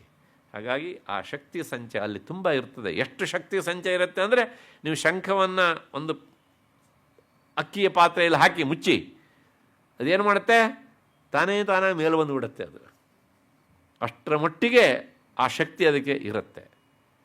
ಇಷ್ಟು ಒಂದಾದರೆ ಅದರ ಜೊತೆಗೆ ಅದರ ನಾದ ಉಂಟಲ್ಲ, ಅದು ವಿಜಯದ ಸಂಕೇತ. ಹಾಗಾಗಿ ನಿನ್ನನ್ನು ಗೆಲ್ತೇನೆ ಅಂತ ಇನ್ ಅಡ್ವಾನ್ಸ್ ಘೋಷಣೆ ಮಾಡಿಬಿಟ್ಲು, ಬಾಯಿಂದಲ್ಲ ಶಂಖ ನಾದದಿಂದ. ಹೀಗೆ ತಮಾಯಾಂತಂ ಸಮಾಲೋಕ್ಯ ದೇವಿ ಶಂಖಂ ಅವಾದಯತ್ ಜಾಶಬ್ದಂ ಚಾಪಿ. ಅದಾದಮೇಲೆ ತಕ್ಷಣ ಶಂಖನಾದಾದಮೇಲೆ ತನ್ನ ಧನುಸ್ಸನ್ನು ತಗೊಂಡ್ಳು. ಆ ದ್ವೌಷ್ಟ್ರಿಂಗ್ ಅಂತ ಹೇಳ್ತೀವಲ್ಲ, ಅದನ್ನು ಎಳೆದು ಬಿಟ್ಲು. ಘೊಯ್ ಘೊಯ್ ಘೊಯ್ ಘೊಯ್ ಘೊಯ್ ಅಂತ 2 ಶಬ್ದಗಳು. ಅದಾದಮೇಲೆ ಧನುಷಶ್ಚಕಾರಾತೀವ ದುಸ್ಸಹಂ. ಇದು 2 ಶಬ್ದಗಳು ಸಹ ಮುಂದಿರುವಂತಹ ವೈರಿಗಳಿಗೆ ಎದೆ ಬಡಿತವನ್ನು ಹುಟ್ಟಿಸುವ ಹಾಗೆ ಇತ್ತು. ಪೂರಯಾಮಾಸ ಕಗುಭಃ ನಿಜ ಘಂಟಾಸ್ವನೇನ ಚ. ಅದಾದಮೇಲೆ ತನ್ನ ಘಂಟೆಯನ್ನು ಬಾರಿಸಿದಳು. ಇದೂ ಸಹ ವಿಜಯದ ಸಂಕೇತ, ಆರಾಧನೆಯ ಸಂಕೇತ. ಇದು ಯಾವ ಯಜ್ಞ ಕೇಳಿದರೆ ಶತ್ರು ಹನನ ರೂಪವಾದ ಯಜ್ಞದ ನೀರಾಜನ ಮಾಡ್ತಾ ಇದ್ದೇನೆ ಎನ್ನುವ ಅರ್ಥದಲ್ಲಿ ಆ ಘಂಟಾನಾದವನ್ನು ಮಾಡಿದ್ದಾಳೆ. ಸಮಸ್ತ ದೈತ್ಯ ಸೈನ್ಯಾನಾಂ ತೇಜೋವಧ ವಿಧಾಯಿನ. ಆ ಎಲ್ಲ ದೈತ್ಯರ ತೇಜಸ್ಸನ್ನು ಸಹ ಹಿಮ್ಮೆಟ್ಟಿಸಿದಳು ಈ ರೀತಿಯಾಗಿ. ಇಷ್ಟಾದಾಗ ತತಃಸಿಂಹೋ ಮಹಾನಾದೈಸ್ತ್ಯಾಜಿತೇಭ ಮಹಾಮದೈ ಪೂರಯಾಮಾಸ ಗಗನಂ ಗಾಂ ತಥೈವ ದಿಶೋ ದಿಶ. ತನ್ನೊಡತಿ ಹೀಗೆ ಈ ರೀತಿಯಾಗಿ 3 ರೀತಿಯ ಶಬ್ದವನ್ನು ಮಾಡಿದಾಗ ನಾನೇನು ಕಡಿಮೆ ಅಂಥೇಳಿ ಸಿಂಹವು ಸಹ ಗರ್ಜನೆ ಮಾಡ್ತಂತೆ. ಮಹಾರಾಧಂ ಮಾಡಿದ್ಮೇಲೆ ತತಃ ಕಾಲಿ ಸಮುತ್ತತ್ತಿ ಗಗನಂ ಕ್ಷಮಾಮತಾಡೆಯತ್. ಇಷ್ಟಾದಾಗ ತಕ್ಷಣ ಕಾಲಿ ಅಲ್ಲಿಗೆ ಬಂದಿದ್ದಾಳೆ. ಗಗನಂ ಆಕಾಶಕ್ಕೆ ಚಿಮ್ಮಿದ್ದಾಳೆ. ಮತ್ತೆ ಕೆಳಕ್ಕೆ ಇಳಿದಿದ್ದಾಳೆ. ಇಳಿದು ತನ್ನ 2 ಕೈಯಲ್ಲೂ ಸಹ ಭೂಮಿಯನ್ನು ಹೀಗೆ ಬಡಿದಿದ್ದಾಳೆ. ಈ ಜಟ್ಟಿಗಳೆಲ್ಲ ಇರ್ತಾರಲ್ಲ, ನೀವು ನೋಡಿ ಅವರು ಏನು ಮಾಡ್ತಾರೆ ಹೀಗೆ ಅಂತ. ಹಾಗೆ ಮೇಲೆ ಚಿಮ್ಮಿ ಕೆಳಕ್ಕೆ ಮತ್ತೆ ಇಳಿದು ಭೂಮಿಯನ್ನು ಬಡಿದಿದ್ದಾಳೆ. ಅವಳ ಬಡಿದ ಶಬ್ದಕ್ಕೆ ಕರಾಭ್ಯಾಂ ತನ್ನಿನಾದೇನ ಪ್ರಾಕ್ಸ್ವನಾಸ್ತೆ ತಿರೋಹಿತ. ಯಾವಾಗ ಕಾಲಿ ಈ ರೀತಿಯಾಗಿ ತನ್ನ ಅಂಗೈಯಿಂದ ಭೂಮಿಯನ್ನು ಬಡಿದಳೋ ಆ ನಾದದಿಂದ ಜಗನ್ಮಾತೆ ಶಂಖನಾದ, ಅದಾದಮೇಲೆ ಆ ಧನುಸ್ಸಿನ ನಾದ, ಮತ್ತೆ ಇನ್ನೊಂದು ಘಂಟಾನಾದ, ಸಿಂಹದ ಗರ್ಜನೆ, ಈ 4 ಸಹ ಮರೆಯಾಗಿ ಹೋದಂತೆ. ಅಂದರೆ ಕಾಳಿಯ ಶಕ್ತಿ ಅಷ್ಟು ಭೀಕರವಾಗಿ ಇತ್ತು. ಅಂದರೆ ಈ ಶಬ್ದ ಎದುರಿನಲ್ಲಿ ಅವು ಏನೂ ಕೇಳಿಸ್ಲೇ ಇಲ್ಲ ಅನ್ನುವ ಹಾಗೆ ಆಗಿಬಿಡ್ತು ಹೀಗೆ ಅಂತ. ಅಟ್ಟಾಟ್ಟಹಾಸಂ ಅಶಿವಂ ಶಿವದೂತಿ ಚಕಾರ. ಆ ಶಿವದೂತಿ ಗಹಗಹಿಸಿ ನಕ್ಕಳಂತೆ. ಯೋಚನೆ ಮಾಡಬೇಡ, ನಾನಿದ್ದೇನೆ ಅಂತ. ಒಂದೇ ಶಕ್ತಿಯ 2 ರೂಪಗಳು, ಅದನ್ನು ನಾವು ಮರಿಬಾರದು ಹೀಗೆ ಅಂತ. ತೈಶಬ್ದೈ ಅಸುರಾಸ್ತ್ರೇಸು ಶುಂಭಃ ಕೋಪಂ ಪರಂಯಯೌ. ಅಸುರರೆಲ್ಲ ಈ ಶಬ್ದವನ್ನು ಕೇಳಿ ಅಲ್ಲಿಂದ ಓಟ ಕಿತ್ರು. ಅದಾದಮೇಲೆ ಶುಂಭನಿಗೆ ಎಲ್ಲಿಲ್ಲದ ಕೋಪ ಬಂತು. ದುರಾತ್ಮೌ ತಿಷ್ಠೇತಿ ವ್ಯಾಜಹಾರಾಂಬಿಕಾ ಯದಾ ತದಾ ಜಯೇತ್ಯಭೇತಂ ದೇವೈರಾಕಾಶ ಸಂಸ್ಥಿತೆ. ಹಾಗೆ ಜಗನ್ಮಾತೆ ಹೇಳಿದಂತೆ ದುರಾತ್ಮನ್, ಅವನ ಸಂಬುದ್ಧಿ, ಸಂಬೋಧನೆ, ಅವನ ಸ್ವಭಾವವನ್ನು ಹೇಳುವಂಥದ್ದು. ದುರಾತ್ಮ ನೀನು, ಹಾಗಾಗಿ ನಿಲ್ಲು ಬಾ ಕರೆದ್ಲು. ಹೀಗೆ ಅವಳು ಕರೆದ್ಲು. ತದಾ ಯಾವಾಗ ಜಗನ್ಮಾತೆ ಹೀಗೆ ತನ್ನ ಕಂಠತಃ ಅವನನ್ನು ಕರೆದು ಹೇಳಿದಳು, ಆಗ ಆಕಾಶ ಸಂಸ್ಥಿತೈ ದೇವೈ ಜಯ ಜಯ ಜಯ ಅಂತ ಹೇಳಲ್ಪಟ್ಟಿತು. ಎಲ್ಲರಿಗೂ ಸಹ ಖುಷಿ ಆಯಿತು. ಇವಾಗ ಜಗನ್ಮಾತೆ ಇವನನ್ನು ಮುಗಿಸ್ತಾಳೆ ಅಂತ. ಆದರೆ ಶುಂಭ ಎಚ್ಚರ ತಪ್ಪಿ ಬಿದ್ದಿದ್ದಾನೆ. ಬಿದ್ದುಕೊಂಡಿರಲಿ, ದೇವತೆಗಳು ಜಯ ಜಯಕಾರ ಮಾಡ್ತಾ ಇದ್ದಾರೆ. ಶುಂಭ ಇನ್ನೂ ಅಲ್ಲೇ ಇದ್ದಾನೆ. ಏಕೆಂದರೆ ಶುಂಭನ ಹನನ ಈ ಅಧ್ಯಾಯದಲ್ಲಿ ಆಗೋದಿಲ್ಲ. ಅವನಿಗೋಸ್ಕರ 10ನೇ ಅಧ್ಯಾಯ ಮೀಸಲು. ಈ ಅಧ್ಯಾಯದಲ್ಲಿ ನಿಶುಂಭನ ಹನನ ಆಗಬೇಕು. ನಿಶುಂಭ ಈಗ ಎಚ್ಚರ ತಪ್ಪಿದ್ದಾನೆ. ಇನ್ನೊಂದು 20 ದಿವಸ ಹಾಗೆ ಎಚ್ಚರ ತಪ್ಪಿಕೊಂಡು ಇರಲಿ ಅವನು. ಅದಾದಮೇಲೆ ಶುಂಭ ಬರ್ತಾನೆ. 9ನೇ ಅಧ್ಯಾಯದಲ್ಲಿ ಅವನನ್ನು ಮುಗಿಸೋಣ. ಯಾಕೆಂದರೆ ಇವತ್ತು ಜಯ ಶಬ್ದ ಬಂದಿದೆಯಲ್ಲ, ಈ ಜಯ ಶಬ್ದ ಎನ್ನುವಂಥದ್ದು ಮಂಗಳಕರವಾದಂಥದ್ದು. ಜಗನ್ಮಾತೆಗೆ ನೀನು ಜಯಶಾಲಿ ಆಗುವಂಥ ದೇವತೆಗಳು ಹೇಳಿದ್ದಾರೆ. ಇದೇ ಶಬ್ದವನ್ನು ನಾವು ಉಚ್ಚರಿಸೋಣ. ದುಷ್ಟರ ಸಂಹಾರ ಮಾಡಲಿ ಅವಳು ತನ್ನ ಲೀಲೆಯನ್ನು ಪ್ರಕಟಿಸಲಿ ಅಂತ ಹೇಳೋದ್ರ ಜೊತೆಗೆ ಇಲ್ಲಿಗೆ ನಿಲ್ಲಿಸ್ಕೊಡೋಣ. ಅಂದರೆ ನಾವು ಎಷ್ಟೇ ಮುಂದಕ್ಕೆ ಹೋದರೂ ಸಹ ಅದು ಸಹ ಯುದ್ಧ ಭೂಮಿಯೇ. ಯಾರು ಕೇಳ್ಬೋದು, ಏನು ಸಾರ್ ಯುದ್ಧ ಭೂಮಿಗೆ ತಂದು ನಿಲ್ಲಿಸ್ಬಿಟ್ರಲ್ಲ ನಮ್ಮನ್ನು ಅಂತ. ಯುದ್ಧ ಭೂಮಿಗೆ ತಂದು ನಿಲ್ಲಿಸಲಿಲ್ಲ, ಜಯ ಶಬ್ದದೊಂದಿಗೆ ನಿಲ್ಲಿಸಿದ್ದೆ. ಏಕೆಂದರೆ ಜಯ ಶಬ್ದ ನಮ್ಮಲ್ಲಿ ಅತ್ಯಂತ ಪವಿತ್ರವಾದ. ತಥೋ ಜಯ ಮುದೀರಯೇತ್, ವೇದವ್ಯಾಸರ ಶಬ್ದ ಮಹಾಭಾರತ ಪ್ರಾರಂಭದಲ್ಲಿ ಹಿಡಿದ್ದಿದ್ದು. ಜಯ ಅನ್ನೋದಕ್ಕೆ ಅರ್ಥವೇ ವಿಜಯ ಅಂತ ಅರ್ಥ, ಬರೇ ಜಯ ಅಲ್ಲ, ವಿಜಯ. ಅಂತಹ ಜಯ ಶಬ್ದದೊಂದಿಗೆ ನಾವು ಬಂದು ನಿಂತಿದ್ದೇವೆ. ಇಷ್ಟು ಹಿನ್ನೆಲೆಯಲ್ಲಿ ಇಲ್ಲಿಗೆ ನಿಲ್ಲಿಸ್ಕೊಳ್ಳೋಣ. ಮತ್ತು ಮುಂದಿನ ಸರಣಿಯಲ್ಲಿ ಸೇರಿದಾಗ ಮುಂದಿನ ಭಾಗವನ್ನು ನೋಡೋಣ. ಮತ್ತು ಇಲ್ಲಿಂದನೇ ಮುಂದುವರಿಯುತ್ತೆ. ಏನು ಯೋಚನೆ ಮಾಡಬೇಡಿ, ಏನೂ ಆಚೆ ಈಚೆ ಹೋಗೋದಿಲ್ಲ.